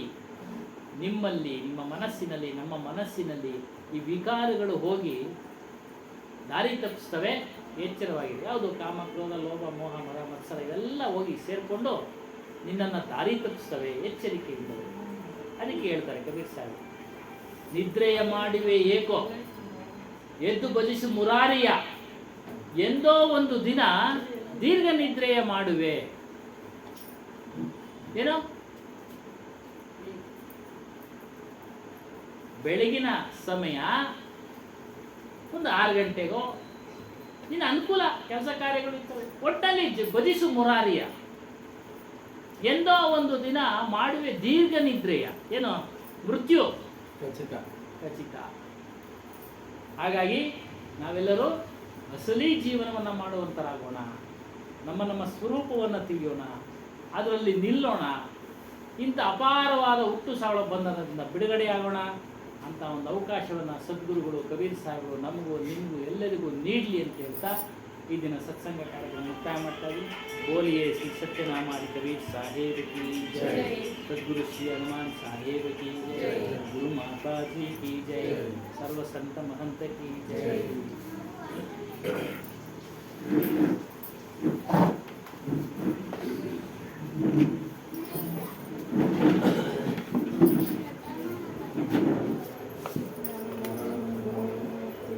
Thank you.